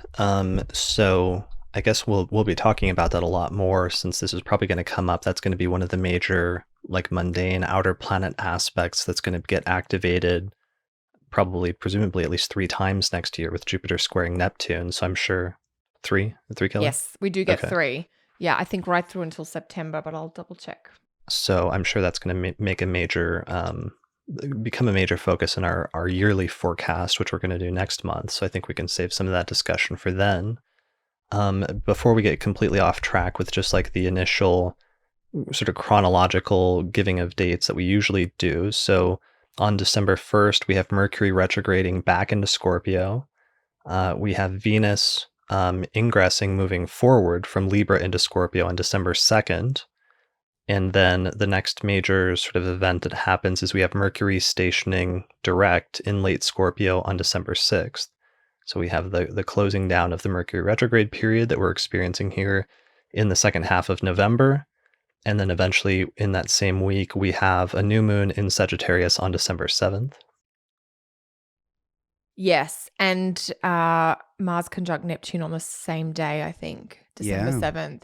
Right. I mean, I did want to just make a quick reflection that the meandering start to our conversation today, because the last few episodes we've been really good at being quite chronological. Right. I feel like that meandering is almost just a metaphor or some sort of gestalt for the energy of December, with so much Jupiter and Sag and Pisces energy. Like, we kind of are living the December energy as we're attempting to do the December forecast. I think we do that most times. We usually, Chris keeps us better on date order. Yeah, we're even more off than usual. I think it was partially because we ended up with a Gemini rising election today for starting the recording, and Mercury's ruling the ascendant, and it's like almost exactly square Neptune from 13 Sag to 13 Pisces. So this is a nice preview of some of that Neptune and Pisces energy that's going on. That dazed and confused.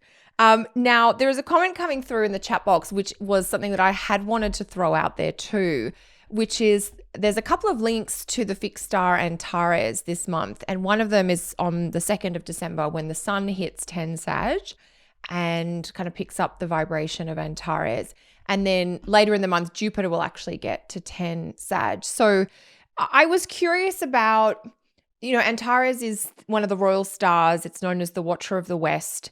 And when I was first taught about Antares, I was taught, of course, it's the alpha star in the constellation of the sign of Scorpio. So it's like this pure Scorpio energy. But I was taught that the way we often see it show up is that it indicates the closing down or the ending of cycles in a similar way that autumn does, like these sort of natural or necessary kind of death or decay experiences. Now, that's coming through from the star being in the constellation of Scorpio, not the zodiac sign of Sag, which are two different things. And I'm just curious about how that might manifest for some people in December around needing to shut certain things down before they can really get into whatever growth or opportunity Jupiter and Sag might be indicating for them. And I think that December 2nd, when the sun hits Antares, is a bit of a clue around something that might need to be wound down. Yeah, I love that because you would almost think that we're done with the darker or more introspective or brooding nature of Mercury going through Scorpio, but it has to return back to that before it can fully push into Sag and then complete some of those conjunctions with the Sun and Jupiter in its direct phase. So it's returning back to Scorpio, conjoining that fixed star, and then stationing direct in that first week of December. Yeah, I think I was referencing the Sun conjunct Antares on the 2nd. I'm not sure if Mercury gets there that first week. Sorry. Yeah, I was just connecting it with the simultaneous sort of happening of Mercury basically stationing around the same time. 100%. Is that something you had incorporated in your thoughts of December, Austin? Yeah, I noticed the sun hits Antares every year. The sun hits everything every year. But that the Mercury-Jupiter conjunction is right on top of Antares. I don't think of Antares at all as a star of endings. I think that sounds like accidental because it's at the end of the calendar year that the sun hits it. When I see Antares in natal charts, I see... with Antares, I see a willingness to fight and struggle. Not necessarily like in a bad way, but a willingness to get in there and fight for something, to fight to make to fight to be successful, to fight to be the best that you can be, to fight because you're an asshole, whatever, but like all of it. And the Antares also anchors one of the nakshatras. I'm probably going to pronounce it wrong, Giesta. And one of the themes which is associated with Giesta is being the best, is competing and out-competing people. Being better, being faster, being stronger, And there's, you have to struggle if you want to be the best in whatever ranked hierarchy. And so I think it does come at a time, especially this year, of endings, because we made it through. We've almost made it through this very exciting 2018. And that Mercury-Jupiter, that final Mercury-Jupiter conjunction, would be significant. It would be significant to have a Mercury-Jupiter conjunction on top of Antares at any point, but it's the third and final. And so it does have this role of finishing things out. And I think there's going to be like, okay, so now that we've done all this, what are we going to struggle to make real? Like, what are we going to struggle to make the best it can possibly be? So anyway, that's my experience and thoughts on Antares. Yeah, because I totally get, of course, that the sun hits it every year. I did think it was interesting that we're getting that Jupiter activation this year, and of course to have Mercury right there on top of it. So it just felt a little bit more poignant. Definitely. With that combination. And you'll be able to see that too. That's something people will be able to see in the morning. You'll be able to see Jupiter, Mercury, and Antares all visible for just together. A little bit before the sun rises. Yeah. Okay, so this is just before the heliacal setting? No. Sorry, let me back it up. Everybody's right. Both Mercury and Jupiter are on the rise. Yes. Yeah, right. So the sun is moving away from Jupiter, so it's coming out from under the beams. But Mercury, because it's picking up speed again, eventually is going to set under the beams of the sun. Yeah, it's still rising at this point. Yeah.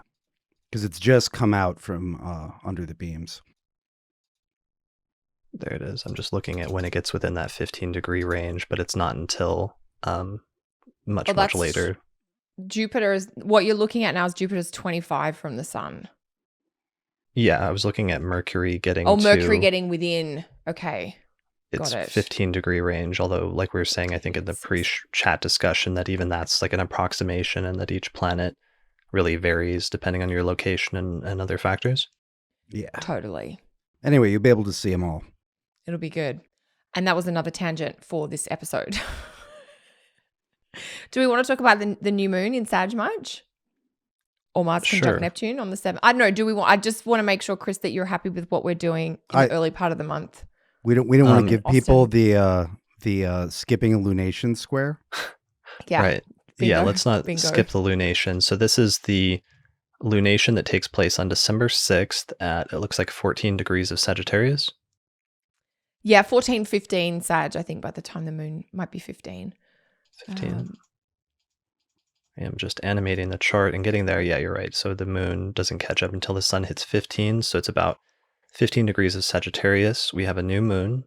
That's also Mercury's stationary at that point. It's stationing direct at 27 Scorpio. The lunation is squaring Mars and Neptune, which are conjoined almost exactly. Those are also going exact at 13 degrees of Pisces. And that was like a huge issue we ran into with elections this month, is wanting to take advantage of Jupiter now being in Sagittarius and in its own sign, and wanting to make like a Sagittarius rising chart or some sort of Jupiter election, but having Mars in Pisces, like squaring all that Sag stuff all month, creates a tension that's really hard to get around with some of the day charts. Yeah. So it's definitely, and it really feels like that square is very poignant around this new moon. I mean, the Sun-Mars square happens a couple of days before the Sun-Neptune square, just in the lead up to the new moon as well. So there is that sort of frustration, aggravation feeling as we get, I mean, the Sun and Mars squared off at each other, but with the new moon and Neptune in the mix.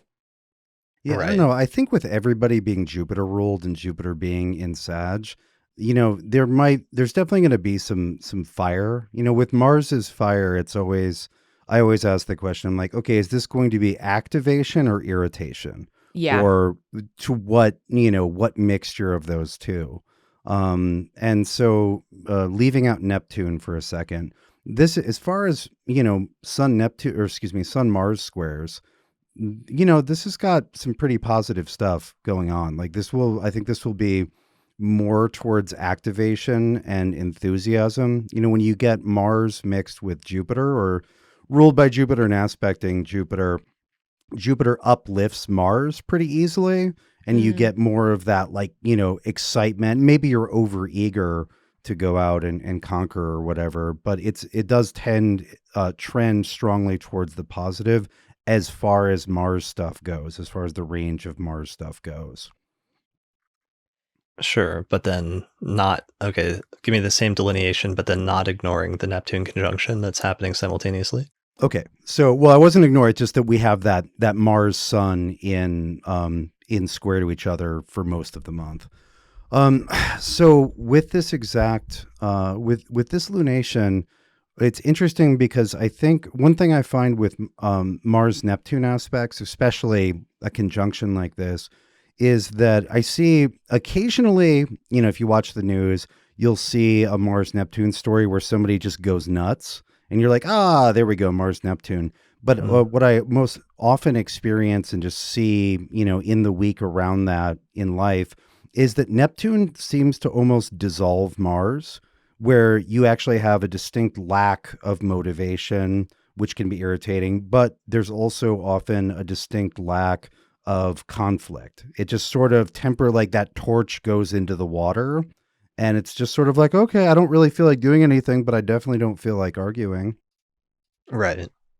So it's sometimes Neptune can like sap the energy or the will of Mars to be assertive or to be directioned and like to take a specific course of action. Yeah, that's what I see. Oh, I completely agree on that front. I would go so far as to make a bold statement there and say Neptune always does that to Mars. Yeah. The symptoms of having Neptune in hard aspect to Mars in the natal chart, you can be very lethargic. Some people have health conditions that are hard to diagnose and manifest with symptoms of tiredness or low energy. Sometimes it's literally low iron and things like that. It almost feels like this pattern around the new moon is like maybe having a bit of a funk or losing your spark and not really knowing why. And there's a moodiness to it, I guess, rather than potential aggression. It might also be a break. It could, yeah. Like there's these 2 periods in the month where we get these like super Neptune vibes, and this is one of them. The following week when the moon goes through Pisces is sort of this other one, and just taking a little time. I agree with that for sure. Or, there's that tension between the Mars-Neptune not wanting to do anything and the new moon in Sag. Often we see on social media with astrology, the new moon is like, do all these new things for the next month and get started. And this might just be a little bit more mellow than that. Yeah, I like that. So the moons with Mars in Pisces and Neptune around December 14th, December 15th, that was that other range of dates you were mentioning. Yeah, it's just like we do seem to sort of swing between, we've got a little bit of extra, like it's a very Saggy Pisces month. And then we have these periods where it's a little bit more Sag here or a little bit more Pisces there. Mm-hmm. And I think maybe this is kind of what we're speaking to, Austin, is that most of the stuff that is happening, even if it's a typical like square aspect or what have you, it has more of a benign tone to it because it's all coming back to this rulership by Jupiter and Sag. Yep. It's not like, when Mars is in Aquarius squaring Jupiter and Scorpio and they're really digging their heels in. This is just like, let's just, keep on it just feels more benign. That's the word that I keep coming back to. Yeah, I totally agree. Yeah. So we didn't miss that first lunation. Yes. That's gonna keep us on track from now on. I think Lisa doesn't realize what she's unleashed on us in pushing to continue to improve in a funny kind of way. Lisa has done a great job with that. Definitely. I'm just trying to pull up some famous like Mars-Neptune conjunction people in order to illustrate that point from a natal perspective, because it seems like that's sometimes a useful tool to demonstrate, or sometimes people appreciate that, having a more concrete example. Do you guys know of any, or have you had any Mars-Neptune examples that you frequently think of or invoke sometimes? I'm going to put my thinking cap on. Do you have anything, Austin? Do you mean like a natal chart or? Yeah, like a natal, either a close Mars-Neptune conjunction or even like Mars-Neptune being in the same sign and therefore co-present and kind of rubbing off on each other in that same place. Oh, let's see. So in the very first astrology class that I ever taught, there were 4 people with a Mars-Neptune conjunction. Wow. Wow. Which I all met at a kung fu school. Are we kicking things again, Austin? We were doing a lot of punching things there too. Okay, right. But yeah, I think if I can get it together, I'm totally posting a video of me kicking something on the internet for you tomorrow, Kelly, to Okay, celebrate Mars's entrance into Pisces. Please, I think myself and the entire podcast crew who just laughed and laughed about my innocent comment about maybe you wanted to be a soccer star and you were kicking bodies. We would all like to see an exemplar, please. Okay, I'll see what I can do. I'm busy, Okay. but I know you've only got 2,000 other things to do. Chris, here's an example. Bill Clinton. Oh, right. Yeah, Okay. it's a And good one. It's like right on the ascendant. Right on the ascendant in Libra, with Mars ruling the Aries descendant. Yeah, that's kind of tied into the thing we were talking about. We're using him as an example, I think, of when we were talking about Libra and the sign one as somebody that had Venus in Libra, like in the first house, Yes. and his sort of having like an air about him or something that people often reported as being very striking when they met him in person, as being very charming or something. But it's not just having Venus in Libra, it's having Neptune, Mars, and Jupiter right there on the ascendant as well. Yeah, and if anybody was listening when I was talking about Neptune Mars aspects by transit and being low energy, and someone might have a Mars Neptune aspect natally and was freaking out, Bill Clinton might be an example of, you can still have energy levels and you can still obviously get a lot done, even if you do have a Mars conjunct Neptune aspect in your natal chart. well, so Christina Caudle in the comments here is mentioning Charlie Sheen, and I believe that conjunction is in Scorpio. Yes. Mr. Whose, how should we say, whose performance of the Marshal was strongly drug fueled, right? So we have the Neptune and the Mars, and literally, so, Mars ruling iron and to a certain degree the blood. And so he was like, I have tiger blood, right? Fantasizing Neptune about the blood, Mars. Right. But it was entirely kind of delusional. He was going through like a really sort of almost like manic period for a few years there. Well, he was on lots of drugs. Right. Yeah. He was clearly in the haze. Sure. So I'm just throwing up these charts really quick. That's his chart, and then here's Bill Clinton's chart for those watching the video version, with the ascendant at 5 Libra, and then Mars at 6 Libra, Neptune at 6, also at 6 Libra. So that's an exact conjunction It's a right on very the ascendant. tight Venus at conjunction. 11 Libra, and then Jupiter at 23. Another one I found is Charles Manson actually had Mercury Neptune conjunction in Virgo in the 5th house. Mars-Neptune. Mars, yeah. Sorry, yeah, Mars-Neptune. I did this in class when I was teaching on Monday night. Every third word that came out of my mouth was a technical typo. Like I was just saying the wrong words. Right, I know. I actually I opened got this Mercury. show. I opened this episode, as I think somebody pointed out to me in the chat, with saying the date was wrong as well. I believe I said December 14th, you guys said? Yeah. But you know what? Mercury's in its madness state right now. It's out of bounds. It's in detriment. It's square Neptune. It's station. It's all the things. Right. Let's see, other just like random ones. Weird Al Yankovic. I was going to say, did you find his? Yeah. Yeah, he's got Mars conjunct Neptune and Scorpio in the 10th whole sign house. Oh, Lady Gaga? I'm so in Does love with she? her chart. Christina's giving us the heads up on her. Do we have a time for her? I don't remember if we do. It or is not. somewhat speculative, her birth time. I think the 9:53 is commonly used, but it's not like an A-rated time. Okay. She would have she's got Mars at 0 Capricorn and Neptune at 5 Capricorn. So I think whatever time she's born, she's got Mars Neptune. Oh, I have a good example. It's not somebody Yes. you would know, but it's still a good example. So I have a I have a friend who has an exact like a very tight Mars-Neptune opposition, which is still going to connect them very strongly on the ascendant, descendant axis. And one of the things she does is she's an aerialist and sort of a circus style performer in a dance company that only performs mythology.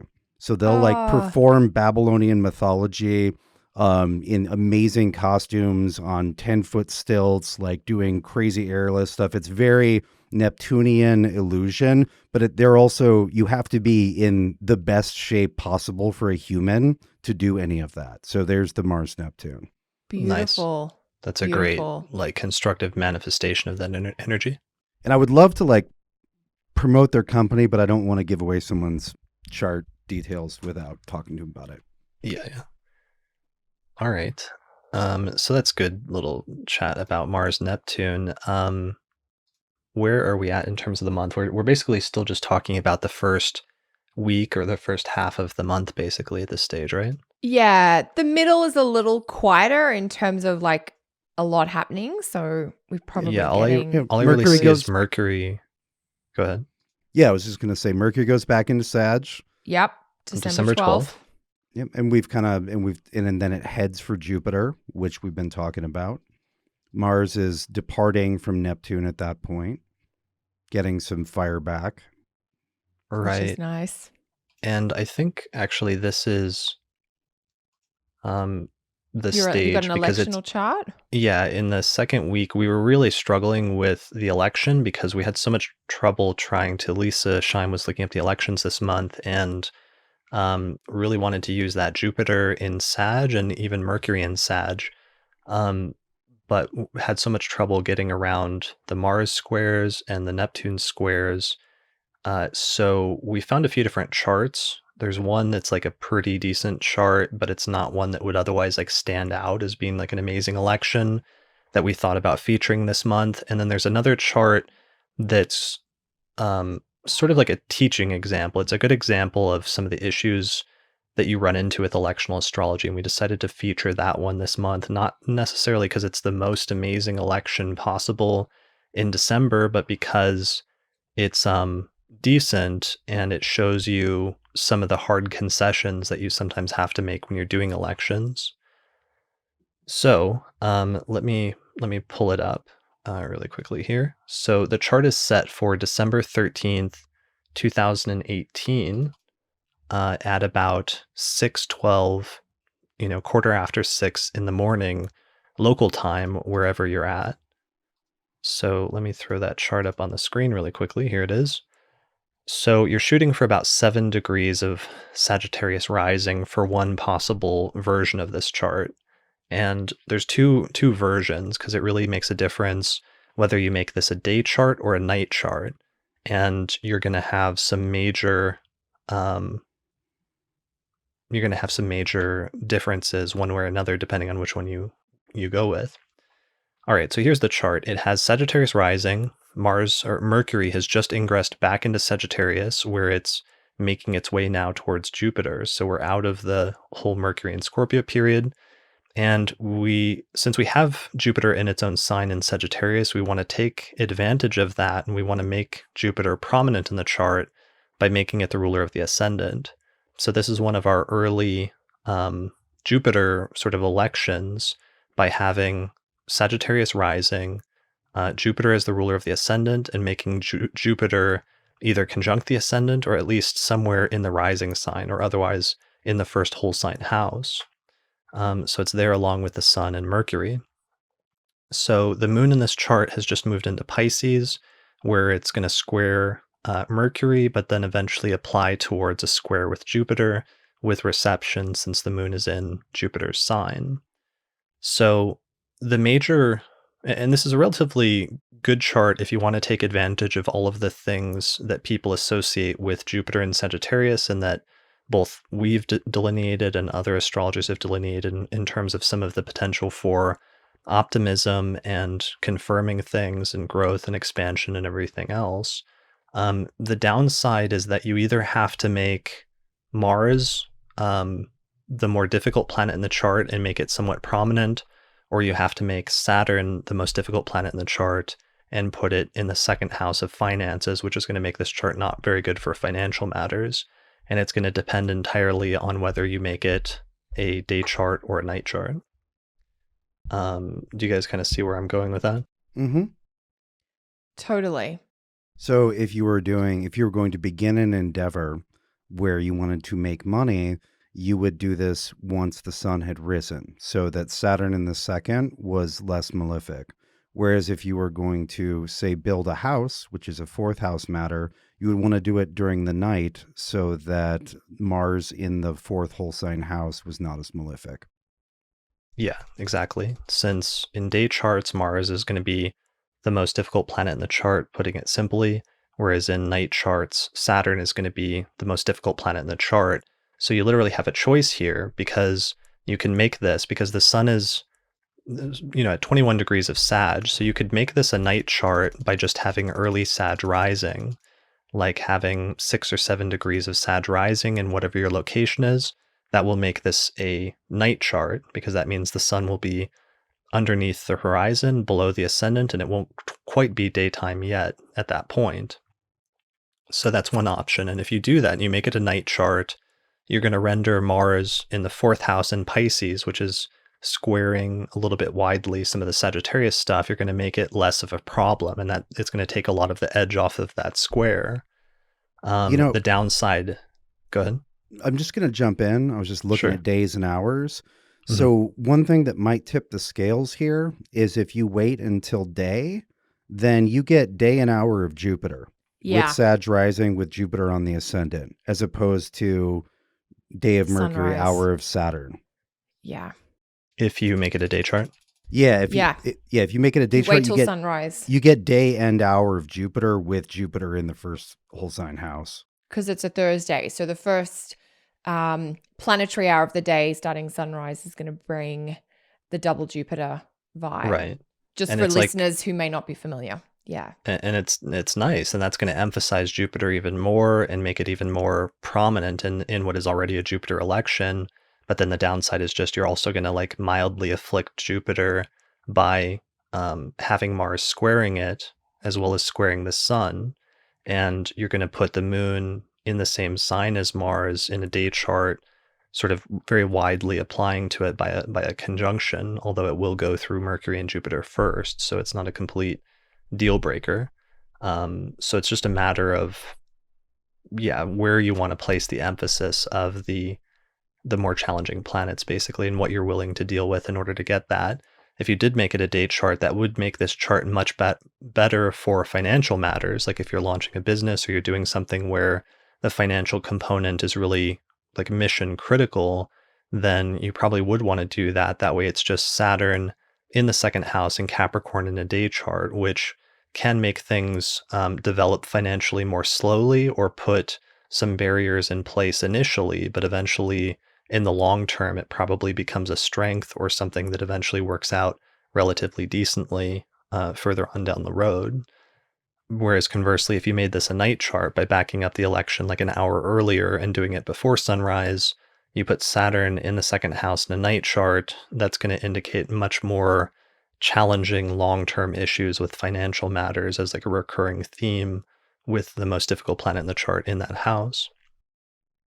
So it's that versus putting Mars in the fourth in a day chart and some of the potential problems that could come in terms of, let's say, the home, the living situation, the foundations, things that are hidden or not evident. The fourth house, it's often sometimes overlooked that the fourth house is the most hidden part of the chart, and it can sometimes indicate things that are not apparent or not visually, what you see at first. So those are the two options. So we wanted to highlight this election, not because it's the most amazing in the month, because you have those two major potential drawbacks depending on where you put those planets and whether you make it a day chart or a night chart, but it's a nice illustration of the type of issues that electional astrologers often face in having to choose and make some concessions in terms of, the more difficult planets in the chart and what you're okay living with and sort of baking into your electional chart versus what might be a deal breaker and what might not be okay for a certain type of election. Yeah, I just want to add one more thing. One thing I like about this is that it has the rulers of every angular house conjoined. You have Mercury ruling the 7th and the 10th, and you have Jupiter ruling the 1st and the 4th, and you have them, within 7 degrees with Mercury applying. And so that's nice to have all of the powerhouses lorded by two planets that are right next to each other, with one of them a very strong benefic.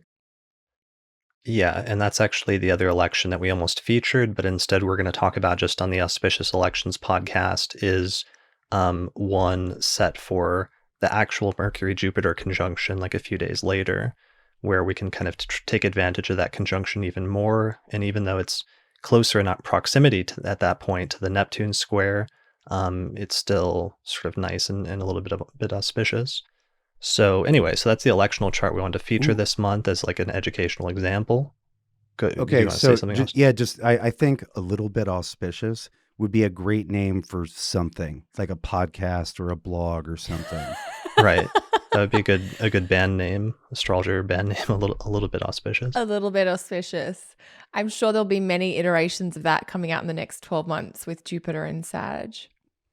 Right. Nice call, Austin. Yeah, so that's the election for the month. And we're going to deal with, I think Lisa found 3 or 4 auspicious election charts later in December that we're going to talk about on the Auspicious Elections podcast, which is available to patrons who sign up through our page on Patreon on the $5 or $10 tier. And then you get immediate access to that episode, which we should be recording and releasing sometime this week. Yeah, the pretty damn auspicious edition. Right, the pretty damn auspicious election. Damn. Oh my gosh. I mean, you made a really good point. I can see this is like a great teaching tool, election, because you do sometimes have to make decisions when you're doing electional charts between, is this thing more or less important? Because we can't conduct astrological surgery and put things exactly where we would like them.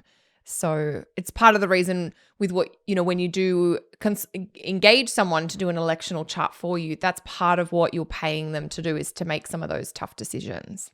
Yeah, right. You're paying them to look at it for an hour and go, and like clicking forward and backward. Oh my gosh, you almost get like RSI in the finger. Like, what about this time the next day, or change? Well,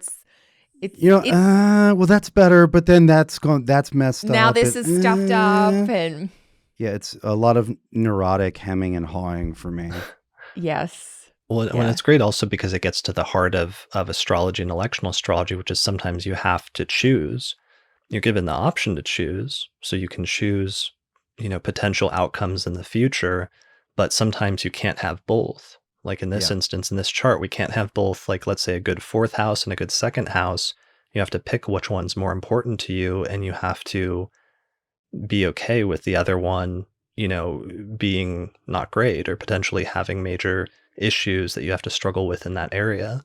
And everything is context specific, since there's some things where that's okay, or where you can get by and still have things work, whereas there's other things where that might be more of a deal breaker.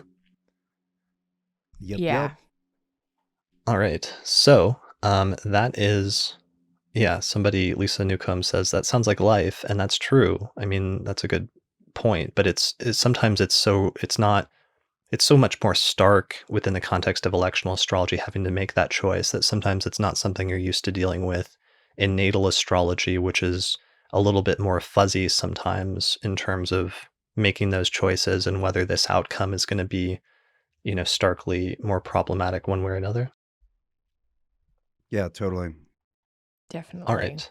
So I'm pretty sure that brings us then to the end of the 2nd week of December and takes us into the 3rd week of the month. So when we get to that point, we're basically talking about the next lunation primarily, right? The full moon on the solstice in Cancer. Yeah, I mean, because we mentioned earlier in the show, but that Venus comes out of her shadow on the 17th, which is sort of through the middle of the month. And then, it is really the solstice that I'm happy to skip or to move towards. Is there anything that you want to throw in there, Austin? No, I think that was the next thing I was looking at. Yeah. Okay, so we have Venus passes its shadow degree, and Venus retrogrades officially over December 17th. By December 17th, and then the sun moves into Capricorn on the 21st. And 21st, and then shortly thereafter, the moon moves into Cancer. Yeah, like really shortly thereafter. Yeah, because the full moon's at 0 Cancer, so I always find that a little more polarized when there's a full moon right on like a solstice or an equinox point, particularly a solstice point, which is sort of an an extreme point anyway to do with the sun's journey. It really feels like there's that pulling or that shifting or that tension of opposites. That sort of classic full moon energy feels very potent or strong at this time. Yeah. I really like the full moon in Cancer every year. And this is a relatively lovely one. I mean, I guess there's some Mercury and Jupiter are still tightly conjoined.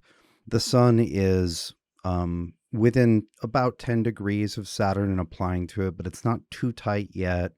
The sun and moon are finally like off angle from Mars, which the sun's been in at least a sign-based square with Mars for pretty much, pretty much the whole month leading up to that. And this, to me, this feels very Cancer Capricorn. Like there's not a ton of other stuff to really color it. It's very much that lunation which we get every year on its own terms. Mm. Yeah, I really like, one thing I always appreciate about the Cancer full moon, which of course we have every year sometime between late December and late January, just depending on where the lunation falls, anytime the sun's in Capricorn. But I like it because the polarization of the very nurturing, soft, or maybe not soft, but the wetness and the connectivity of that moon in Cancer oppose the sun in Capricorn. I like what you said there, Austin, about it really feels like Capricorn versus Cancer, and it's very pure in its expression this year. Right. There's a real dark light polarity thing going on here as well, because the sun, at least in the northern hemisphere, of course, when it hits Capricorn, it's at the coldest and darkest part of the year. But then simultaneously, we're going to get the moon on the opposite end of the spectrum at its brightest on the same day, which is weird sort of contrast symbolically. Totally. Yeah. I always find those contrasts and those extreme qualities are so heightened around a solstice anyway. But yeah, this is the depth of winter. It's the shortest day in the northern hemisphere. Lucky people down in Australia will be baking in the hot Australian summer sun, and we'll all be very jealous. Yes, I will have fled back to the North American continent by that point. So, Austin, you will be flying back. I'm not sure the exact date, but I'm presuming sometime around the middle of December, perhaps. Yeah, we arrive back on the 12th local time. Okay. So I always find it interesting when I fly between the hemispheres in December, because you're almost celebrating winter solstice and summer solstice in the space of a 24-hour period. You'll leave Australia with the very long days, and you'll come back to the States with much shorter days. It's quite a contrast. It's kind of fun and loopy to think about. Yeah, it's it'll be a perfect conclusion to the Mercury retrograde. That's true. Flipping seasons twice. Yeah. I'm hoping that it will give me some greater insight into thinking about the two simultaneous seasons happening all the time, because we've been talking more about seasonal factors lately. And it's something that I've been trying to think about for a while. Like whenever I'm like, okay, it's the solstice. That means that on one half of the world, it's the longest day. At the same time as in the other half, it's the shortest day. And trying to think of that from an Earth-based perspective rather than a single point on the Earth-based perspective. That makes sense? Yeah. Yes. I'm still honestly really struggling with that lately, because I'm having a hard time divorcing the tropical zodiac and the way that it's grown and been developed symbolically in the Western tradition over the past 2,000 years, which has been largely Northern Hemisphere centric. And even though the astrological community and the world in general has become much more global and more dispersed throughout, and astrologically we've done a pretty good job of attempting to make astrology more inclusive, there's still like a fundamental like conceptual issue there that I struggle with in terms of the extent to which the tropical zodiac in much of its Western conceptualizations has been rooted in the Northern Hemisphere and those seasons, versus how much it's not at all and is something that's universally applicable and does not need to be flipped depending on the hemisphere. Right. Yeah. It's a knot to be untied, hopefully gracefully within our lifetime. Yeah, I mean, I think Patrick Watson recently published an article where he tried to provide a solution to this that has to do with like the direction that the galaxy is headed or something like that, where he tried to orient it in a more galactic universal framework in order to make an argument for why the vernal equinox should be started there and why that's a respectable starting point that's true in both the northern and southern hemispheres. But that's been the question I've been asking astrologers for about 10 years now, is come up with a solution for why the vernal point is a valid starting point for the zodiac that's true in both the northern and southern hemispheres, and then you will have solved that conceptual issue. Yeah, because it works, but the why is the why a more clear why would be nice. Right. Yeah, totally. I mean, yeah, it just comes down to the rulerships, because the modalities or the quadruplicities we don't have an issue with, but it's really, why are we assigning the sun and the moon to Cancer and Leo that is true in both the northern and southern hemisphere, because that appears to be the basis of the start of the rulership assignment rationale scheme. Yeah. The symbolism definitely comes from the northern hemisphere seasons. There's such a crossover there. And the weird magical thing is the application of that to people born in the southern hemisphere still rings true. And it does make me wonder about the essence of something rather than the actual thing. Like the difference between the intention of something, I guess. It's very abstract. It definitely requires a lot of contemplation, Austin. Sure. And that 36,000 feet, flight ceiling is a great place to ponder such things. Yeah, well, and I'll have plenty of time on my hands. Yes. So we did get the second lunation in December, the full moon in Cancer. I mean, what I was thinking too, I think a lot about the astrology of the latter part of December, because I think a lot about the holiday season and, what people may or may not be doing at different points through the month. And that full moon in Cancer, it's basically over the weekend just before the Christian Christmas celebration, which I know is not something everybody is going to celebrate. But for those who might be gathering with family or friends that may be far away, it's common to do some of these celebrations the weekend before or the weekend after. And that weekend feels a lot like gathering with your intimate inner circle, whether it is family biologically or by blood, or it's your friendship family or your family just in that feeling of family that you get in your local community. Feels like there'll be a lot of that coming through with the Cancer full moon over that weekend just after the solstice. Yeah, well, that'll grand trine with a few things. It does oppose Saturn. It does have to oppose Saturn and Pluto, but the full moon in Cancer will form a grand trine with Venus in Scorpio and Neptune in Pisces on the 23rd. Yeah. So that's quite cuddly. It's quite cuddly. Yes. And did we had a Sun Saturn conjunction last year right after this Saturn went into Capricorn, right? I'm sure we did. because Saturn had just ingressed. Okay. Yeah, Saturn was early. Let's check. So this isn't going to be how my ephemeris gets beat up on. Oh yeah, you got a new one. That was a big Instagram story this month. Was you? What had you done to that? That ephemeris was in tatters, and I honestly smashed it in about 2 years. It just died on me. Do you still have it around? I do. I am sure. Hang on one second. I'll find it. Keep talking. Okay, because it's funny. It's not a thing that's unique to Kelly, but it's like every astrologer, whatever it is, the American ephemeris. I'm not sure if it's because we use it so frequently compared to most books, since it's a reference book that you're constantly flipping through, or if it's just that these things are produced somewhat poorly. Well, no, that's terrible. I don't think you can look at the pages fell apart. I mean, 2017, I'm done with it. It has come out of the just book. Holding up a piece of paper that has like a bite mark taken out of it, or I don't. Is that your cat's or your husband or? It just fell apart, and it fell apart in the middle of the page. Right. And so this is my third copy of this book. But I Yeah. mentioned this to Lee Lehman at a conference once, and she said, I have to find a bookbinder who will strengthen the spine and put a hard copy on it, which Okay. I did think sounded good, except, because I travel so much, I didn't want to have to carry a heavy book. Like, one thing I do like about this 50-year one is it's very easy to slip into the laptop bag. Right. Yeah, Anyway, so I've gone through like 4, so I'm not okay, even. great. Oh, I feel like Yeah. I'm in good company then. No, That's no. excellent. Yeah, we did have a Sun-Saturn conjunction basically on the solstice last year, my trusty ephemeris.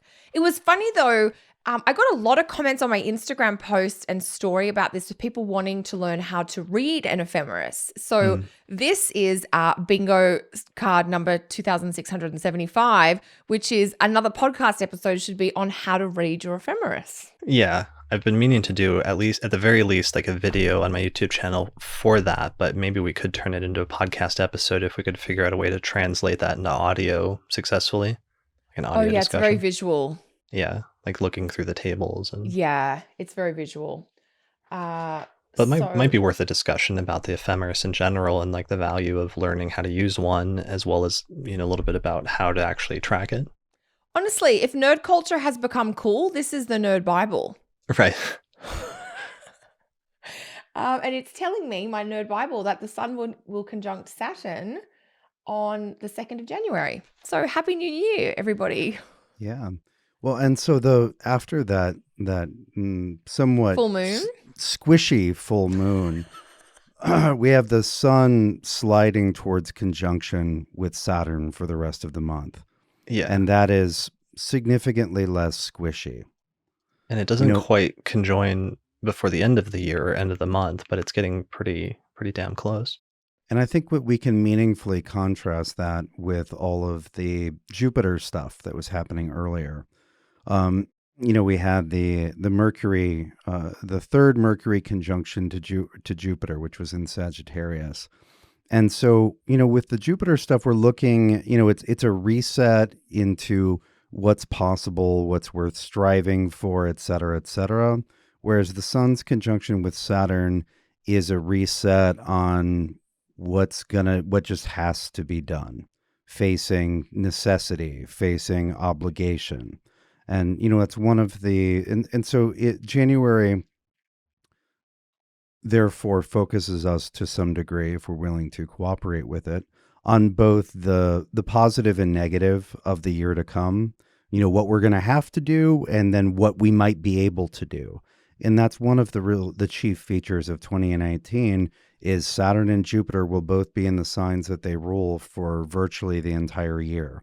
We have a really strong benefic, and we have the greater benefic, Jupiter in Sagittarius in great strength, and we have the greater malefic Saturn in a position of great strength as well.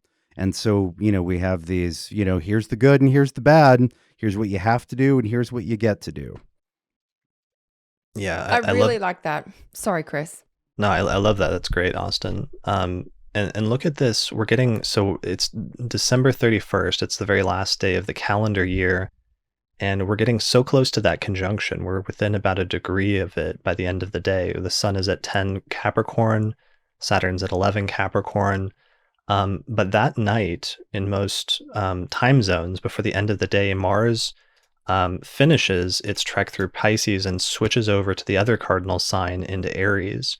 And it's so weird how we get that switch basically at the very end on like the 31st of December, pretty much the 1st of January. And then basically the next day we get the Sun-Saturn conjunction in Capricorn at the same time. It's kind of a stark way to open up 2019 with having that Sun-Saturn conjunction and the sort of realism or the constraint that you're talking about, Austin, with also Mars entering into its domicile and entering into a much more dynamic sign than certainly Pisces, which it was transiting through for a month and a half, but even to some extent, its transit through Aquarius in the previous months or Capricorn prior to that. Yeah. So I realize that gets us into 2019 and the next year, but it's still... It's a heck of a way to start the vulgar New Year. Did you say vulgar New Year? Yeah, that's the calendar. It's the vulgar New Year. That's the correct term for it. The like the calendar year as opposed to the astronomical year. Mm-hmm. Okay, cool. I've not heard that turn of phrase before. It is I think you guys I agree with completely what you're saying. It's very harsh. It's very different. I think as soon as the sun moves into Capricorn, all of the bubbles and, hopeful, excessive Sun and Jupiter together. I mean, Ficino calls the Sun and Jupiter and Venus the three graces.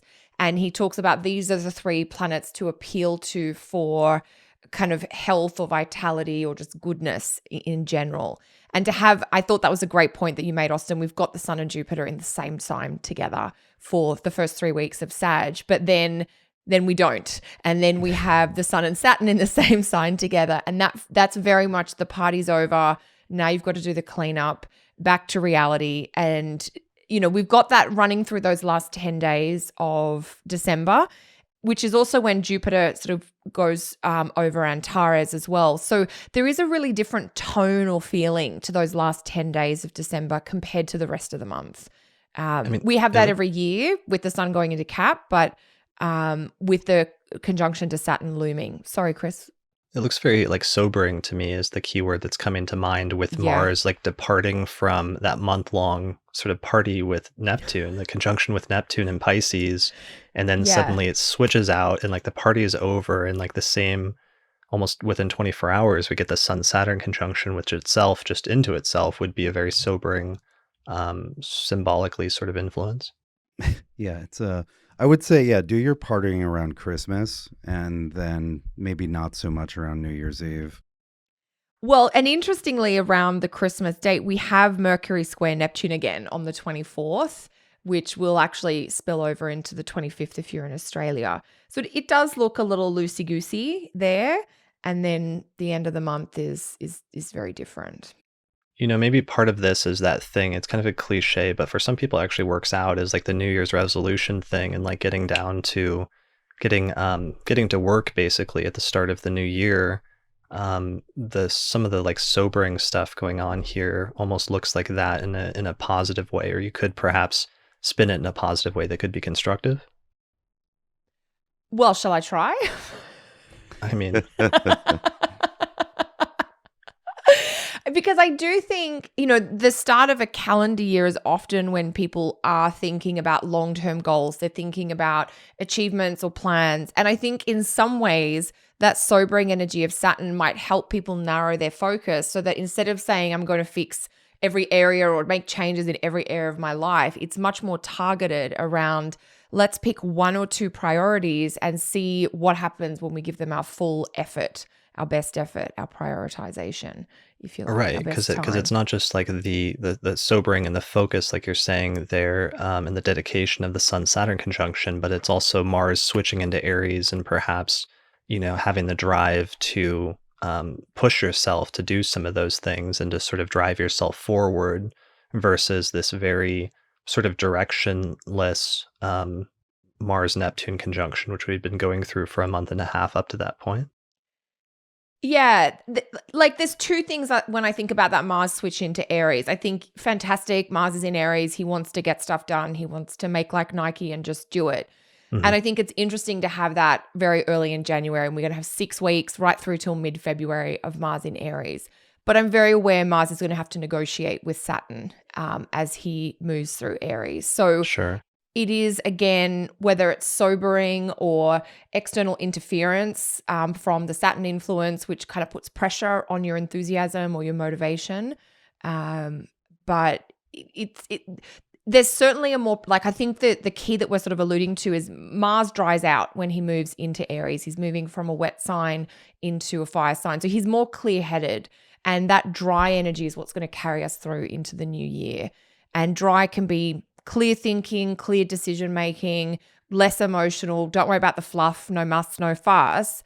It can be a little bit separative in the sense that there can be such a kind of a focus that other things just get cut away. So I think these are some of the themes that we're thinking about or considering when we're starting to think about January. Yeah, it's kind of like I was reading recently that a lot of people they'll go back to the gym in January, but then they'll try to push like too hard and they'll injure themselves. And Yes. so it's kind of like the drive and enthusiasm, or balancing the drive and enthusiasm of Mars in Aries in its home sign, and the exuberance of wanting to like push yourself to do better versus like still taking it easy and recognizing your limitations or your boundaries, and not, forcing those to run up against each other in a way that results in you hurting yourself somehow. Yeah. So do you guys think maybe we should save New Year's resolutions for next month?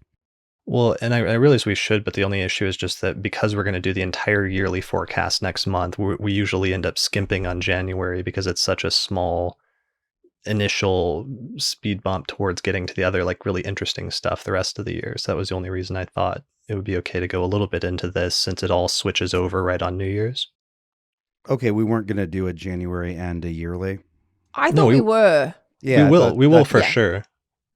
I was guess just- what you're saying, Chris, is because Mars technically is moving into Aries on December 31st. So it's like an energy shift at the end of this month, but it's setting up January. Is that kind of where Yeah, you're that's the going? only reason I thought it was okay to dwell on that a little bit here, just because I know we're going to spend so much time trying to evenly distribute the full 12 months during the next episode that we're not going to spend Oh, the okay. norm. I see. I thought we were going to do separate episodes for January and 2019. Gotcha.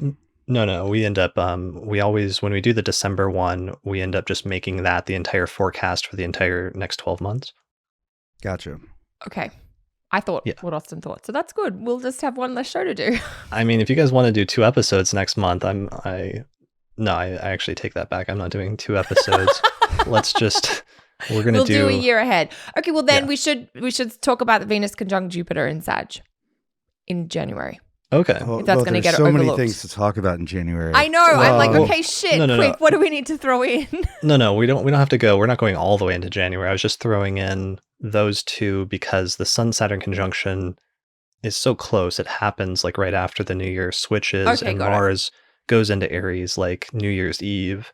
So that's really the main reason I want to talk about those just briefly, because that kind of caps off the very end of December and the very end of this year. But otherwise, we do start getting into stuff that's a little bit more further afield in January. It's definitely a get to work after seeing all the glorious Jupiterian possibilities. Yes. Sure. It's Yeah. very different from December. Definitely. All right. And that pretty much brings us then to the end of the month. Is there anything else we need to be mentioning about the end of December, or anything else that we forgot to touch on about the forecast in general for next month? I just wanted to, this is, I don't know if it's like maybe on the lighthearted front, but I always like to look at the energy of New Year's Eve for all the party people. And I thought, okay, moon in Scorpio, kind of late in the moon phase, just whether that had more of, again, this sobering tone, or more of like an intimate celebration with maybe a small group of friends rather than the big parties. I know everybody's in different ages and stages of life that's listening, but I don't know if you guys had any comments on that or any thoughts. Sure. I mean, there's a nice, what do we got? We got like a nice Moon-Neptune trine going on. We've got the Moon Good for Venus party conjunction. favors. Sure, but then there's also a little bit of a sobering sextile from Saturn. Ooh, a sobering sextile to Saturn. I think you win the alliteration award for tonight. Thank you. Nicely done. Nicely done. But yeah, I mean, it's nice. Other than that switch, other than the Sun-Saturn conjunction itself, which is kind of looming just around the corner, the next day, basically, when everybody wakes up after whatever their New Year's Eve celebrations were. And other than Mars switching signs that night, which actually could be a significant shift for some people, it's like, with whole sign houses, that Mars is going to switch into a new house in everyone's chart. And for some people, that could be a bit more dramatic than for others, depending on which house that is or whether that house is activated by transits. Whereas for others, it's not going to build up until later in that sign when it hits an angle or like a personal planet or something like that. Totally. Did you have any New Year's Eve tips or thoughts, Austin? No, Okay. I don't like New Year's Eve. I'm not a huge fan either. I'm often in bed with a cup of tea by 10. But I know that I'm not the majority. I'm always, so when I was younger, I didn't like it. And then I found out that it's because our calendar is wrong. And I was Yeah. like, see, I was right. And I'm also, I don't know, I just end up doing my partying earlier in the month, and that's the last thing I want to do. You know, the sun's been in Capricorn for 10 days. My mind is not on revelry. It's on, you know, what I need to get done and what I want to do and how to build structures for that. So I'm, you know, I don't know. I've just never really liked it. Cool. That makes sense. Yeah. I've always thought, I agree with you. Like the partying is the sun in Sag month. And I think the full moon in Gemini, which comes obviously earlier, I think it's actually late November this year. I always think that's a really good celebratory kind of energy. It's just, it totally feels like party to me. And that last period of December, it's like, I've always liked those last 10 days of December because it's like everything gets quiet for a while. That feeling of like shut down, or everybody's just maybe in their little corners. And I like it, you know, because running a business, it's a time when actually, you know, you won't get a lot of emails and things just, not that, you know, I have any problems getting emails because I run my own business. Emails are great, but it's nice to have a few days where you don't feel there's that urgency to get back to people, I guess. I hear that. Yeah, definitely. Yeah. Well, guys, I think we've reached the end of this episode, and we've covered this is pretty much our last forecast for the year, because next month, of course, we're going to be focusing on 2019. So we just completed our 12th, whatever, forecast episode for 2018. High five. Yay. Yay So what us. is that? That's like, so we've done 3 full years and then like half of another year. So that's maybe like the 42nd, 43rd, 44th episode we've done together, just doing months. Wow, that's crazy. 42 Yeah, 'cause months. Yeah, if we've done 3.5 years. we did our first one on the that Venus right? Jupiter conjunction in Leo in like June of 2015. Yeah, I think it was June. Yeah, it was like post Norwalk. Right. Yeah. Brilliant. Well, it's been a lot of fun. It's nice being at the end of the year. We've all keep upping our game and trying to improve things. We're all now on like new microphones, so that we've been improving the microphone. We got Kelly on the nice one. Austin, we got yours earlier this year, and I've been on mine for about a year and a half now. Yeah, and that's largely actually due to support from the patrons and the listeners and everybody that's been so great. And we really love all of the fans of the show and everybody that comes up, especially Kelly. You just had a conference recently where you met a lot of listeners and a lot of people came up to you. I totally did at the Soda Astrology conference. It was a lot of fun, and it's always lovely to meet people who are listening to the show, and you know, they'll often share little tidbits, things they liked, or can you add this in, or what have you. And it's always great to meet people in the flesh, in real life. Definitely. And hopefully we'll all be doing a lot of that next year. I think starting with Norwalk in May of 2019 in Seattle. Yeah, and Yes. I'll be doing a little bit of that in about a week and a half in Melbourne. I know You there will will, be some listeners Austin. there, so let's have a beer or 7. Yeah, it's Australians. There'll be more than one. It better be. It'll probably be Brilliant. hot too. You'll need it to cool down. You have a great Well, time, Austin. I Yeah, know thank you. Chris and I will I want look to hear forward all to hearing about the it. report. Yeah, I can't imagine it not being super fun. excellent. Awesome. Cool. All right, guys. Well, yeah, and I look forward to hearing the rest of your like Mercury retrograde stories centering around. I'm sure there will be some kerfuffles. Sure. Well, thank you for regaling us at the opening of this episode with your initial, and our sympathy goes out to you as the first sacrificial victim of the Mercury retrograde during this cycle of this month. But good job persevering, and yeah, thanks for sharing that. That was a great example, I think. Oh, good. Yeah, I mean, I just got back from Seattle like 6 hours ago. So Yeah. this just got solved. You're a Right. massive trooper for like keeping our pre-booked podcast recording date, I think, as well. Well, I warned y'all last week. I know was we like, had contingency I plans. was like, for sure. I was like, it's Mercury mess week. I might need to stay another day or whatever, but things went according to plan. I was So- fully Excellent. prepared for you to be like connecting in at the last minute from like a coffee shop in Seattle. Yeah, right. Just random people in the background. Right. oh my You're gosh. talking about Mercury retrograde very loudly and very enthusiastically while everyone looks at you weirdly. Yeah, there's some weirdo in the background like photobombing and making faces. Oh my gosh. All right, guys. I Okay, think that's so- it. So, yeah, thanks everybody. Thanks everyone in the audience who attended, all the patrons who supported the show and attended the live recording. We appreciate you. Like your comments. Thanks to Lisa for the amazing bingo thing, and everybody should check that out. I'll put a link to it in the description page for this episode, and etc. Check out the description page because that has a lot of good links on it for everything we mention in this episode every time. And that's pretty much it. So thanks everybody for listening, and we'll see you next time. Take care. Bye.